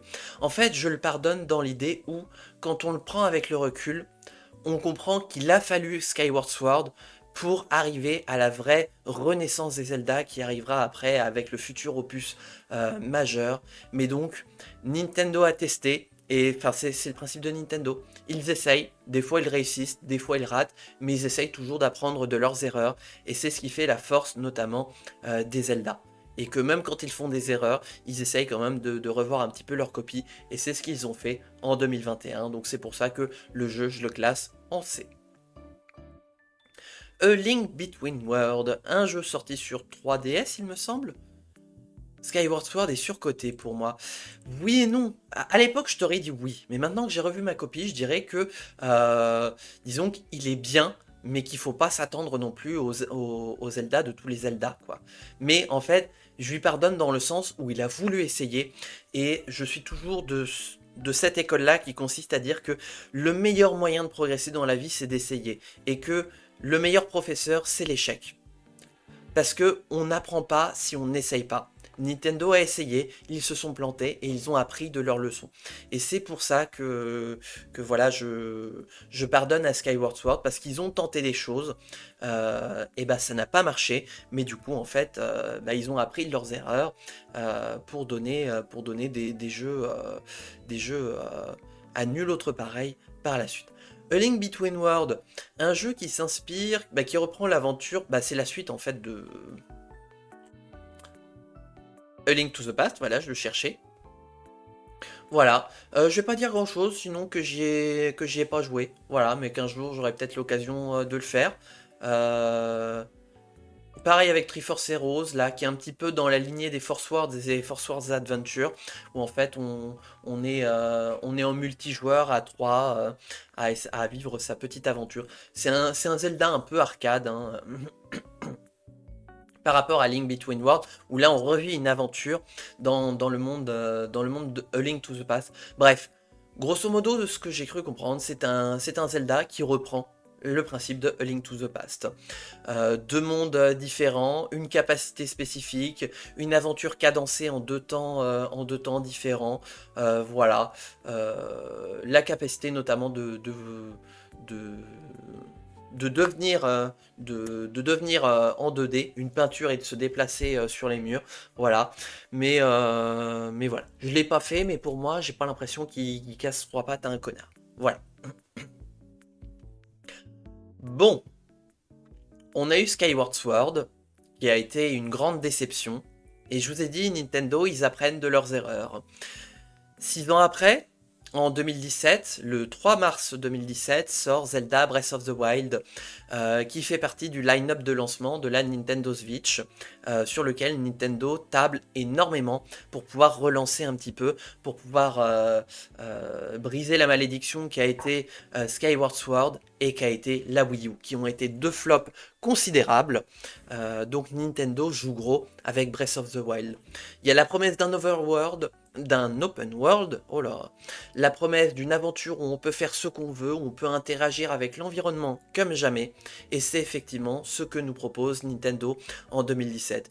Une aventure qui essaye de briser les codes et qui va y arriver, puisque là on est moins dans l'aventure et plus dans la survie. On est avec un Link qui va pouvoir interagir avec chaque parcelle de son environnement, les arbres, les touffes d'herbe, les éléments, la météo et les PNJ. Et vivre une aventure qui aujourd'hui, on considère qu'elle a rebattu complètement les cartes de l'aventure Zelda telle qu'on la connaissait jusqu'à Skyward Sword. C'est un jeu qui respecte quand même certains aspects du lore, on retrouve toujours des gimmicks intéressants, mais qui brise certains codes, notamment sur le fait qu'on est sur une aventure où on n'est plus du tout guidé.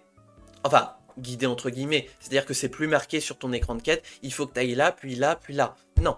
Le jeu va implicitement, et c'est ça qui est la force de Breath of the Wild, je vous encourage à regarder des vidéos là-dessus sur la puissance de la manipulation mentale de Breath of the Wild, où vraiment chaque élément du décor a été placé à tel endroit spécifiquement pour que pour je sais plus 15 millions de personnes, parce que je crois qu'il s'est vendu à 15 millions, et ben ça éveille la même idée.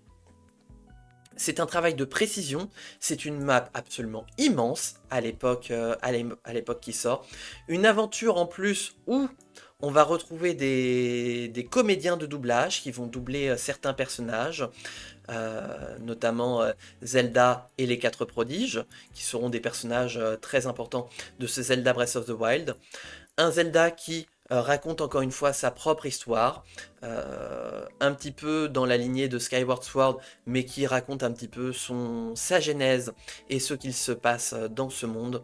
Un monde qui en plus fait la part belle à l'exploration et à l'intimité, j'ai envie de dire, de l'expérience que l'on a avec le jeu. Breath of the Wild, c'est un jeu où plus que jamais, on est Link. On devient Link et on est Link dans un Hyrule.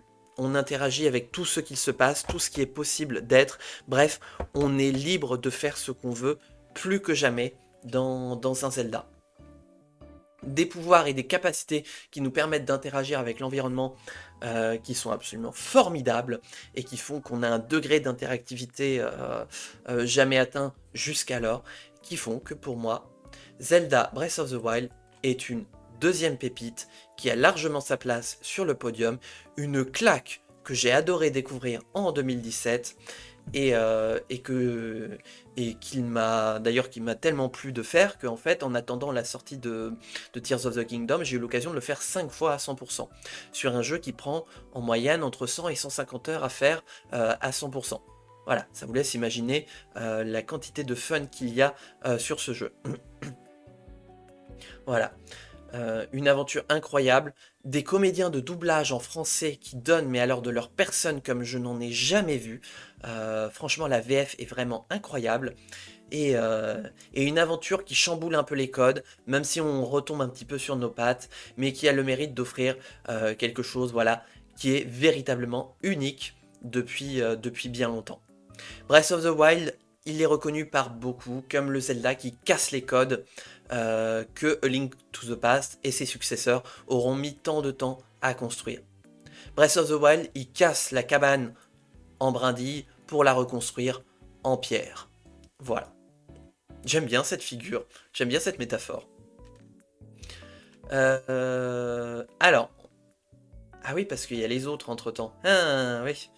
Ouais, on va se garder Tears of the Kingdom et Echoes of Wisdom pour la fin. Link's Awakening Remake. Bon, tout simplement, j'y ai pas joué. Voilà. Hein, donc, pas grand-chose à dire.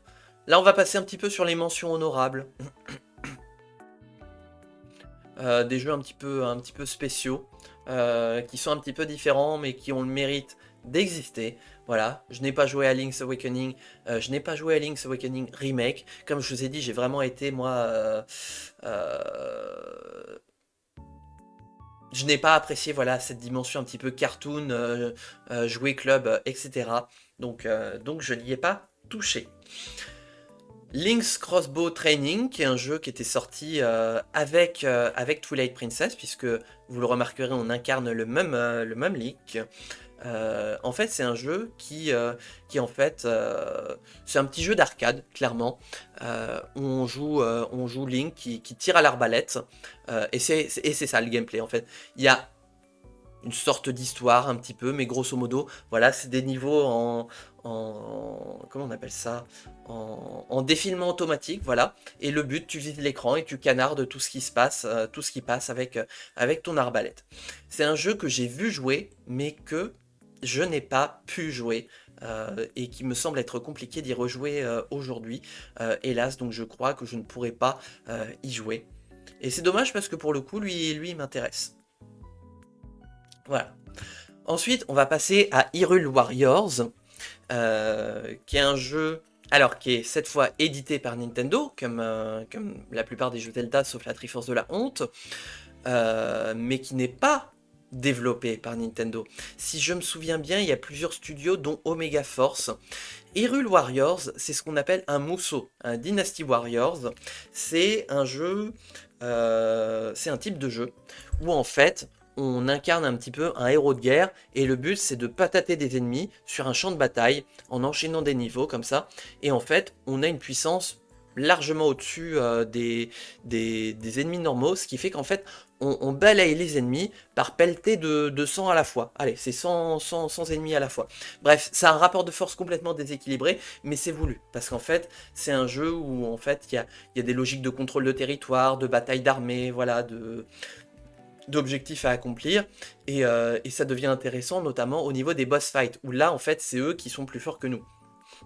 Et on doit ruser pour réussir... Ah, excusez-moi. Réussir à les battre. Hyrule Warriors est sorti en 2014, si je me souviens bien.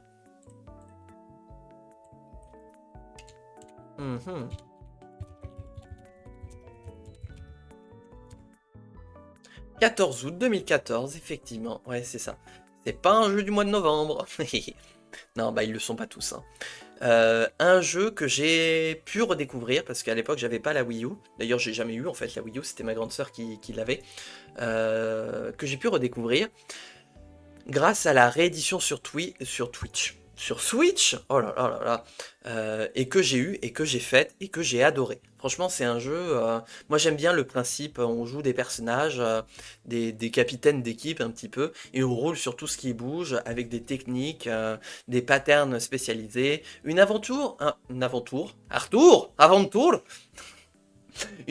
mine de rien, quand même, hein, un fil rouge à tenir qui relie l'émission. C'est quand même scénarisé, mais derrière, qu'est-ce que c'est plaisant de rouler sur tout le monde. Et il y a un vrai sentiment de progression par rapport au début du jeu.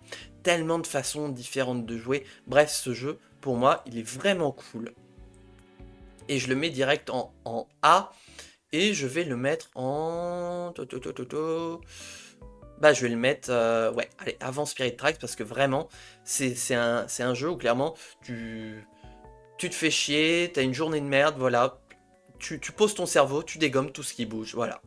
Voilà. En plus, plein d'objectifs et de niveaux supplémentaires, un petit peu plus, avec plus de challenge. Donc là, clairement, enfin, Hyrule Warriors, ça a été un très bon jeu sur lequel j'ai adoré jouer. Dans la même lignée, Hyrule Warriors, l'ère du fléau, Age of Calamity, en version originale, qui est dans la même lignée d'Hyrule Warriors. Hyrule Warriors, c'est un mousseau, donc encore une fois un Dynasty Warriors où on éclate les ennemis par pelletée de sang, qui, cette fois, nous propose de raconter l'histoire avant Breath of the Wild, puisque dans Breath of the Wild, on perd la mémoire et on essaye de renouer le fil de ce qu'il s'est passé et de pourquoi c'est parti en sucette. Et bien en fait, dans l'ère du fléau, on nous propose de jouer ces aventures d'un point de vue, on dégomme des ennemis par pelletée de 40 pour comprendre un petit peu ce qui s'est passé, quels ont été les théâtres d'opération, avec une petite subtilité, mais je n'en dirai pas plus. Voilà, disons que ce jeu a une particularité.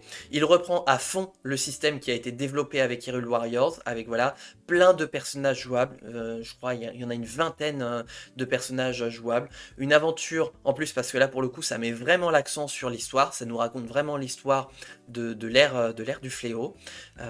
Donc vraiment il y a de la narration, il y a des musiques qui sont trop bien. L'interactivité est incroyable. Vraiment c'est un pur kiff. Et rien que pour ça, je le mets en S. Parce que pareil, c'est le genre de jeu. J'en suis à ma combienième. L'ère du fléau, pareil, que je me suis mis en attendant la sortie de Tears of the Kingdom. Oui, en plus, ça apporte tellement à l'histoire de Breath of the Wild. Je suis entièrement d'accord. Voilà.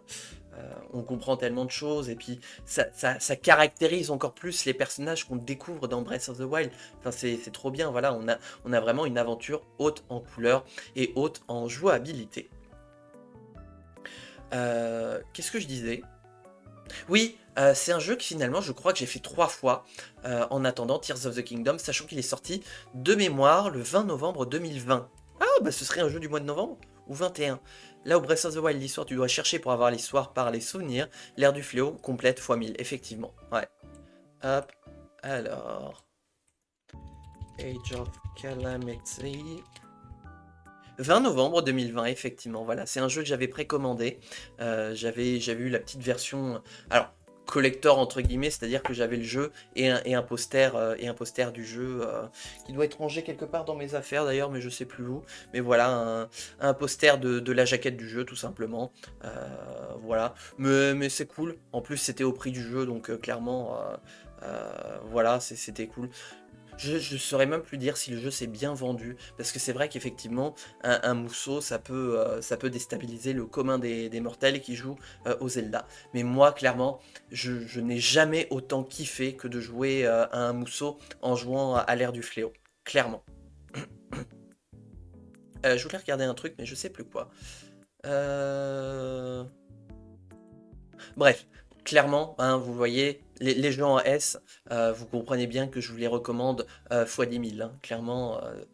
Mais c'est moi, c'est parce que c'est mon prisme d'interprétation et mon biais de nostalgie aussi. Il y a la nostalgie qui rentre aussi là-dedans. Enfin, surtout pour Twilight Princess, hein, parce que Breath of the Wild, je sais pas si on peut parler de nostalgie encore. Ensuite, on a Cadence of Hyrule, qui était sorti en 2019, il me semble. Ouais, parce que j'étais sur la fin de mes études. Tac. Cadence of Hyrule. Hop. Date de sortie. Hop, voilà. 13 juin 2019. Voilà. Donc, qui est sorti juste avant l'ère du fléau, finalement. Un an avant. Voilà, qui est un autre style de jeu, comme quoi, vous voyez, Nintendo, ils ont essayé plein de choses, enfin, ils ont laissé d'autres studios essayer des choses, voir si ça marche. C'est un jeu Crypt of the Necrodancer, pour ceux qui connaissent. On est dans le monde de Zelda, et en fait, on revit une aventure type Zelda. Là, pour le coup, le scénario, il est vraiment typique, mais en fait, cette fois, ça change au niveau de la maniabilité, puisqu'en fait, tout se joue au niveau musical.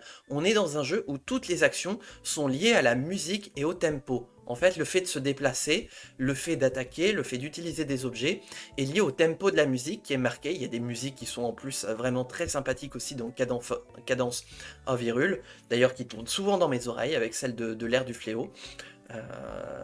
Et ce jeu, il est vraiment cool. Un jeu un peu de niche par rapport au reste, mais que j'ai adoré faire. Et vraiment, quand vous aimez les jeux un petit peu de rythme, où vous devez faire des actions en rythme et tout, et ben voilà, c'est ça, Cadence of Hyrule. C'est un jeu de rythme à la sauce Zelda, un peu comme Hyrule Warriors. Les deux Hyrule Warriors sont des mousseaux à la sauce Zelda.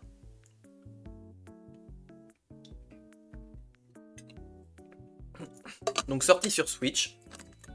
On est en vue du dessus, on incarne au choix en plus, puisque là on peut jouer Link, Zelda ou Cadence. Cadence qui vient de Crypt of the Necrodancer.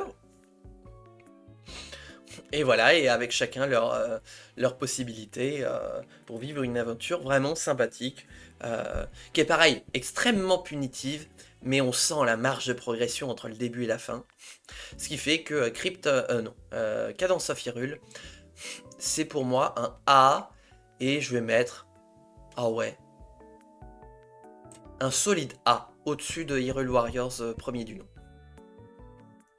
Parce que clairement, c'est un jeu moi que j'ai adoré faire aussi, et que je vous recommande aussi chaleureusement à faire si vous aimez tout ce qui est jeux musicaux. Moi je sais que la musique c'est mon grand kiff, donc n'hésitez pas à vous jeter dessus si vous avez un délire musical, c'est l'occasion. Surtout que là, il y en a pour tous les styles de musique. C'est à la fois rétro, rock, pop. Voilà, il y a plein de styles de musique qui sont mêlés, qui font une identité musicale vraiment très particulière. Et en fait, qui remixent les musiques de Zelda dans ces sauces-là. Et qui fait qu'en fait, on se dirait d'ordinaire, en fait, c'est pas bien. Et qu'en fait, pour Cadence of Hyrule, ça fonctionne vraiment bien. 3 jeux dont j'ai vaguement entendu parler, des jeux en joue Tingle, voilà, qui sont sortis il me semble sur DS, et qui m'intéressent pas plus que ça, voilà. Voilà un petit peu ces 3 jeux-là. Tingle qui est un personnage secondaire qui est apparu dans Majora's Mask et Wind Waker, et qui est devenu un petit peu récurrent par-ci par-là. Il revient dans quelques jeux par la suite. Je reprends ma respiration un petit peu, j'essaye de calmer ma voix parce que sinon je vais jamais tenir.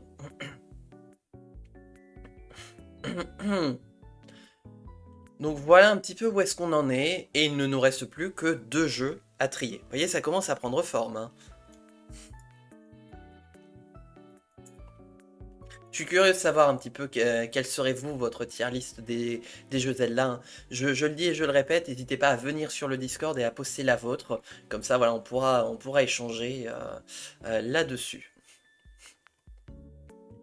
Bon, il est temps d'arriver aux 2 derniers Zelda qui sont sortis récemment. Tears of the Kingdom, sorti le 12 mai 2023, qui est le dernier jeu Zelda auquel j'ai joué actuellement. Et que dire ? Sinon qu'il reprend, on est dans la suite logique de Breath of the Wild. 6 ans se sont écoulés depuis Breath of the Wild, et c'est une remarque qui est valable tant dans la vraie vie que dans le jeu, puisque c'est grosso modo le laps de temps qui nous sépare de ces aventures. Une aventure qui reprend l'aventure de Breath of the Wild, mais qui va encore plus loin que Breath of the Wild, qui nous propose encore plus d'interactivité et qui nous rajoute une touche d'interactivité en plus avec des niveaux supplémentaires, avec l'ajout du ciel et des souterrains, qui fait vraiment une aventure en 3 dimensions. Un jour je ferai la mienne, mais elle changerait pas vraiment de la tienne. Ouais, bah oui, il y aura peut-être quelques subtilités, c'est ça aussi qui est astucieux, quoi, de savoir un petit peu, quand bien même on soit 2 membres de la même famille, qu'on ait joué au même Zelda, et qu'on ait grosso modo, en fait, à peu près le même temps de jeu dessus, quelles seraient les différences entre toi et moi? Tu vois, ce serait vraiment amusant de voir ça. Bref, Tears of the Kingdom qui pousse l'interactivité avec l'environnement comme jamais, qui essaye de corriger les quelques erreurs que fait Breath of the Wild. Certaines sont résolues, certaines d'autres pas, et certaines erreurs sont faites avec Tears of the Kingdom, mais il n'empêche que c'est un jeu proprement excellent, qui fait que si le jeu est sorti depuis maintenant 2 ans et demi, je l'ai déjà fini 2 fois. J'ai refait 2 fois le jeu à 100%, et c'est une aventure, encore une fois, que je recommande chaudement. Donc pour moi, Tears of the Kingdom va en S, mais parce qu'en fait, il est dans la suite de Breath of the Wild et qu'en fait, beaucoup de choses s'inspirent de Breath of the Wild et que il ne pourrait pas y avoir Tears of the Kingdom sans Breath of the Wild, que donc il est dépendant de lui, et bien je le mets en S, mais derrière Breath of the Wild. Puisque s'il a fallu Skyward Sword pour avoir Breath of the Wild, on n'aurait pas eu Tears of the Kingdom sans Breath of the Wild, mais du coup, voilà, il est dépendant de lui. Un excellent jeu. Un temps de jeu absolument colossal, puisque sur mes 2 parties, j'en suis à 200 heures de jeu, voilà. Mais une aventure à nul autre pareil, vraiment, pour moi, c'est l'apothéose de ce que j'ai ressenti en termes de plaisir de jeu sur un jeu Zelda. Clairement, voilà ce que je ressens vis-à-vis de Tears of the Kingdom. Voilà, à tel point que d'ailleurs justement mes cosplays que je fais quand je vais en convention, c'est le Link de Tears of the Kingdom, voilà, tellement j'apprécie le jouer, quoi. C'est vraiment une aventure à nul autre pareil. Après c'est dommage, hein, je peux pas spoiler parce qu'il y a des gens, qui n'ont pas joué à ces jeux Zelda, donc voilà, je spoile pas pour éviter tout ça, mais j'essaye de donner quand même quelques critères qui font que j'ai aimé ou pas certains jeux. Et enfin, il reste Echoes of Wisdom, la fameuse aventure où on nous dit que c'est pour la première fois, et ils ont osé un truc vis-à-vis de l'histoire, j'en dirai pas plus. Bah là, tu vois, t'en dis tellement pas plus que j'ai du mal à voir quoi. En fait, c'est pas que j'arrive pas à voir quoi, mais que j'ai 3-4 idées qui se bataillent dans la tête et je ne sais pas laquelle c'est. Mais t'as raison, ne spoile pas plus. Echoes of Wisdom, le fameux premier jeu où on incarnerait Zelda, on l'a vu tout à l'heure, c'est faux, voilà, qui reprend l'ambiance cartoon de Link's Awakening remake, voilà, et l'idée de ces jeux-là. Je vais pas vous mentir, on ne joue pas Link, on est dans le style graphique de Link's Awakening, on est dans un Zelda vu du dessus qui reprend l'histoire. D'ailleurs, il me semble que c'est encore l'histoire de... Il est où d'ailleurs? C'est qu'il est passé. A Link to the Past. Moi, j'ai l'impression que... Voilà. Il nous cache l'artifice Zelda pour... Enfin, ils nous disent qu'il y a de la nouveauté, mais finalement, ça a l'air d'être le seul artifice. Et pour moi, j'y ai pas joué, et j'ai vraiment pas envie d'y jouer à Echoes of Wisdom. Peut-être que le temps passera et que j'aurai envie d'y jouer. Peut-être. Peut-être que vous trouverez les arguments qui feront qu'un jour j'aurai envie d'y jouer. Mais à ce jour, je n'ai vraiment pas envie de jouer à Echoes of Wisdom. Voilà. Parce que pour ceux qui ne le savent pas, je vais vous donner un petit peu... On va faire Ah merde, j'ai perdu le nom. Attendez, il faut que je regarde un truc dans... Oups. Vous n'avez rien vu. Tac. On a le même avis là-dessus. Ah ouais, toi non plus, tu veux pas jouer à Echoes of Wisdom. Tiens, c'est marrant. Et je suis curieux de savoir pourquoi. Parce que tu vois, moi je t'ai donné un petit peu mes raisons. J'ai hâte de savoir aussi pourquoi de ton côté. On va faire de l'épistémologie. Voilà, revenir à la source des choses, à savoir pourquoi le jeu s'appelle The Legend of Zelda. Voilà. La légende de Zelda, c'est l'histoire d'un héros qui vient secourir la princesse. C'est un petit peu le gimmick qu'on retrouve un petit peu régulièrement dans les jeux Zelda. Il y a une dimension magique, la dimension du grand méchant qui vient faire le mal, et donc du héros choisi par les déesses. Grosso modo, hein, ça change un petit peu en fonction du temps, mais du héros élu des déesses qui est l'archétype du courage, qui va venir sauver le monde et la princesse. Le jeu s'appelle La Légende de Zelda parce qu'en fait, ça raconte l'histoire de comment le joueur est capable de sauver Zelda. Première chose. Deuxième chose, pourquoi le joueur s'appelle Link? Pour ceux qui ne sont pas habitués de la langue de Shakespeare, l'anglais, Link veut dire lien. Vous savez, le lien, tel un chaînon de chaînes, un nœud que l'on fait, voilà. C'est quelque chose qui permet de relier deux choses entre elles.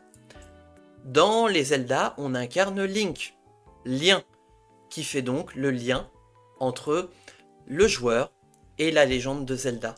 Il y a une sémantique tellement forte, il y a une... Ouais, il y a, il y a une dimension symbolique tellement forte dans le fait que quand on joue à Zelda, on joue Link, qui fait que le fait qu'on appelle ce jeu The Legend of Zelda Echoes of Wisdom est pour moi un couteau planté dans l'identité de la série. Et que pour moi, ils auraient très bien pu faire un jeu où on joue Zelda, mais ils auraient pu l'appeler autrement, et faire vivre une aventure autrement, et faire autre chose. Parce que pour moi, c'est vraiment, en fait, on a voulu remplacer Link et on met Zelda, voilà, je trouve que ça manque d'originalité de ce point de vue-là. Voilà, je vous ai fait un petit peu d'épistémologie sur le nom de Zelda. Si ça avait été dans un style graphique Breath of the Wild ou Tears of the Kingdom, why not? Et encore, l'histoire me donnait vraiment pas envie, donc pas de coup de cœur. Les gens y jouent pour moi, et ça me donne un avis. Ah oui, d'accord, oui, voilà. Après, voilà, ça c'est encore une fois, n'oubliez pas que ce que je dis est subjectif, c'est issu de ma propre interprétation, et que je vois que Echoes of Wisdom est en train d'avoir un petit succès commercial et critique, que les gens sont en train de s'amuser, et j'ai envie de dire tant mieux. C'est tout ce que je peux leur souhaiter. S'ils arrivent à s'amuser avec Echoes of Wisdom et que pour eux c'est le jeu qu'ils aiment bien, voilà, et ben c'est vraiment cool pour eux et je suis vraiment content pour ces personnes. Mais moi c'est le genre de jeu qui, enfin, c'est l'identité de jeu qui ne pourra pas me convenir. Voilà. Mais chacun ses goûts, hein, voilà. Donc je vous invite, si vous voulez en débattre, je pense notamment à YouTube, dans les commentaires de la VOD, soyez respectueux des goûts des uns et des autres. On est 7 milliards, je sais, enfin, peut-être même bientôt 8 si ça continue. On a tous des goûts différents. On a le droit d'aimer et de ne pas aimer les choses. L'important, c'est d'expliquer pourquoi on aime certaines choses, pourquoi on n'aime pas certaines choses, mais de le faire dans le respect des goûts des autres. C'est-à-dire que les autres ont le droit d'avoir leur propre goût, de ne pas avoir les mêmes goûts, et l'important c'est de les respecter. Et de faire un petit peu comme on fait avec cette tier list, échanger un petit peu sur est-ce qu'on voit les choses de la même façon, est-ce que certaines choses ont plus d'importance que d'autres. Et c'est justement le fait de ne pas être d'accord, mais de respecter les opinions des autres, qui fait qu'on en sort tous grandis en tant qu'individu. Donc je vous invite, quand vous parlez et que vous échangez voilà, des opinions, à rester respectueux des opinions des autres. Voilà. Après, si ça se trouve, j'y jouerai des années plus tard, comme j'avais fait avec Breath of the Wild. Oui, bah voilà. Voilà. C'est ce que je vous dis, et c'est ce que j'ai dit directement. J'ai dit, pour l'instant, j'ai pas envie d'y jouer. Pour l'instant. Mais il y a que les cons qui changent pas d'avis. Voilà. Au jour d'aujourd'hui, je déteste cette formule. Voilà. À ce jour, je n'ai pas envie d'y jouer. Mais peut-être que, avec les années qui vont passer, eh bien, il va y avoir une fibre de curiosité qui va s'installer et que j'aurai envie d'y jouer. Voilà. TOTK est pour moi en ex-aequo avec TP. D'accord, ok. Ok. Bah, j'ai envie de dire, fais-la, et puis viens sur le Discord pour la partager. Voilà. Toc. Alors, moi, je vais sauvegarder la mienne. Toc. Voilà. Oh non! Hein? Attendez. Je l'ai téléchargé ou pas? Oui, je crois que je l'ai. Attendez, si j'essaye de l'ouvrir. Oui, c'est bon. Ok, voilà. Je vais pouvoir... Toc. Voilà. Comme ça, c'est sauvegardé. Donc voilà un petit peu ma tier list des jeux Zelda que je posterai sur le Discord. Comme ça, vous aurez des informations. Donc... Je vous disais par rapport... Ah oui, le lien de la tier list. Alors attendez, toc. Non, pas ça. Ah, j'ai tout cassé. J'en ai marre. Mais... OBS. OBS. Toc. Voilà. Alors, c'est lequel? Celui-là? C'est celui-là. Tac. Je vais partager dans le chat de Twitch. Ah, j'aurais dû le faire dès le début, en fait. Oh, merde, mais il m'a tout cassé, mon OBS. Oh. Oh là là. Tac. Je vais partager le lien du tier maker pour que vous puissiez faire votre tier list. Et comme ça, voilà, vous pourrez la partager sur le Discord. Faudrait que je pense à la mettre en lien pour la VOD YouTube, tiens. Où est-ce que je pourrais me la mettre, tiens. Je vais me la mettre là, hop, pour la VOD que je posterai tout à l'heure. Voilà. Tac. Donc voilà un petit peu pour cette tier list. Ah, mais je vois qu'il y a plein d'autres tier list qui sont là. Est-ce qu'on en fait une autre ou est-ce que je passe directement? Ah, il est 16 h, ça va faire déjà... Ah oui, ça fait déjà plus de 2 heures que je suis en live. Ouais, on va peut-être arrêter le tir à ce niveau-là. On aura peut-être l'occasion d'en refaire, voilà, d'autres tier listes sur les Zelda. Mais pour moi, c'était une façon d'introduire le sujet des Zelda, qui est cher à mon cœur. Comme je vous le disais au début, c'est ma saga de jeux préférée. Ça l'est toujours, il n'y a pas de problème là-dessus. Mais voilà, ça me permettait d'introduire ça. Ta gueule, toi. Hop. C'est un pop-up, hein, vous inquiétez pas. Ça me permet d'introduire ça. Enfin, ça me permet surtout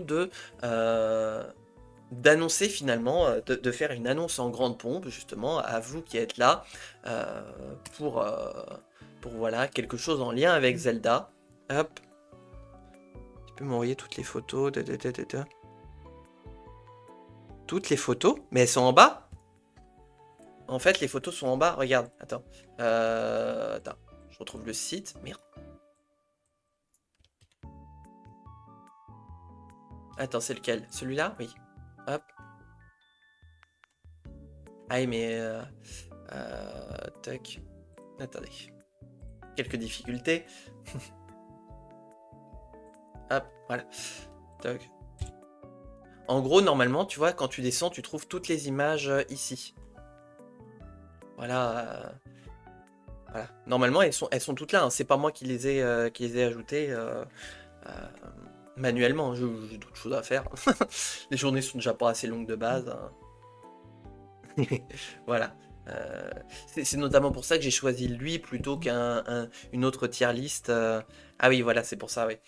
C'est pour ça que j'ai fait lui plutôt qu'une autre tier list, parce qu'il y avait déjà tous les assets prêts de base.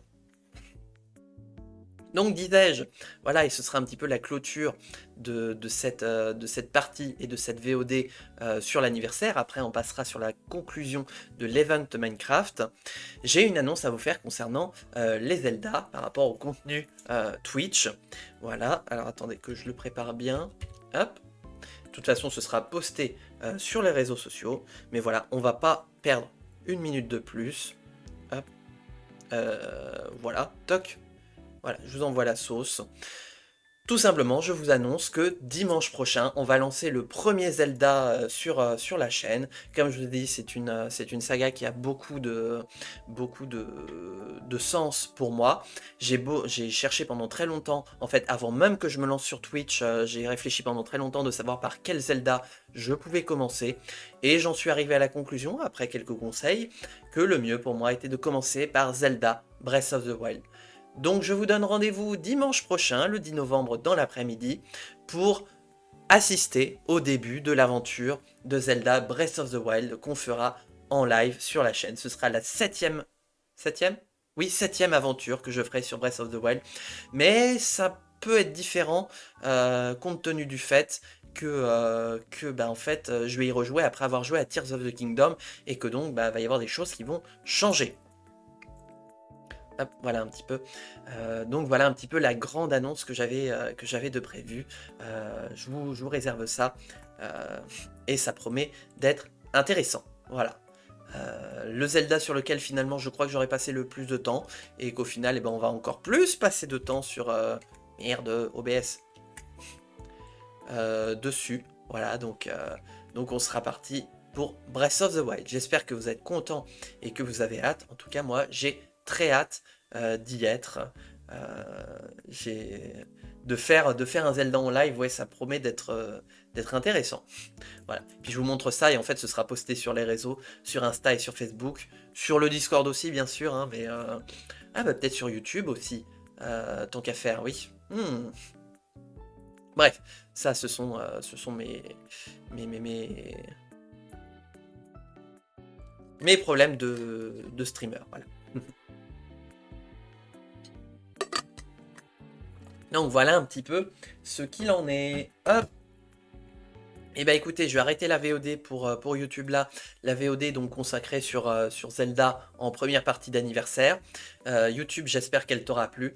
N'hésite pas, j'aurais mis le lien en description de la tier list. Donc n'hésite pas à faire la tier list. Puis viens sur le Discord, il y a le lien aussi dans la description. Tu pourras la poster avec les autres. Donc n'hésite pas à faire ta petite tier list et à voir un petit peu ce que ça donne vis-à-vis des autres. Ou à commenter un petit peu si tu es d'accord avec ce que j'ai choisi. Bref, j'ai hâte de voir ce que tu en penses. Ça promet d'être intéressant, vraiment. À partir du moment où les gens commentent, moi je trouve ça intéressant. Voilà. Porte-toi bien YouTube, n'hésite pas à laisser un pouce bleu, à t'abonner et à venir sur Twitch. Tu verras, on est sympathique. On se retrouve bientôt pour de prochaines aventures. Des bisous YouTube!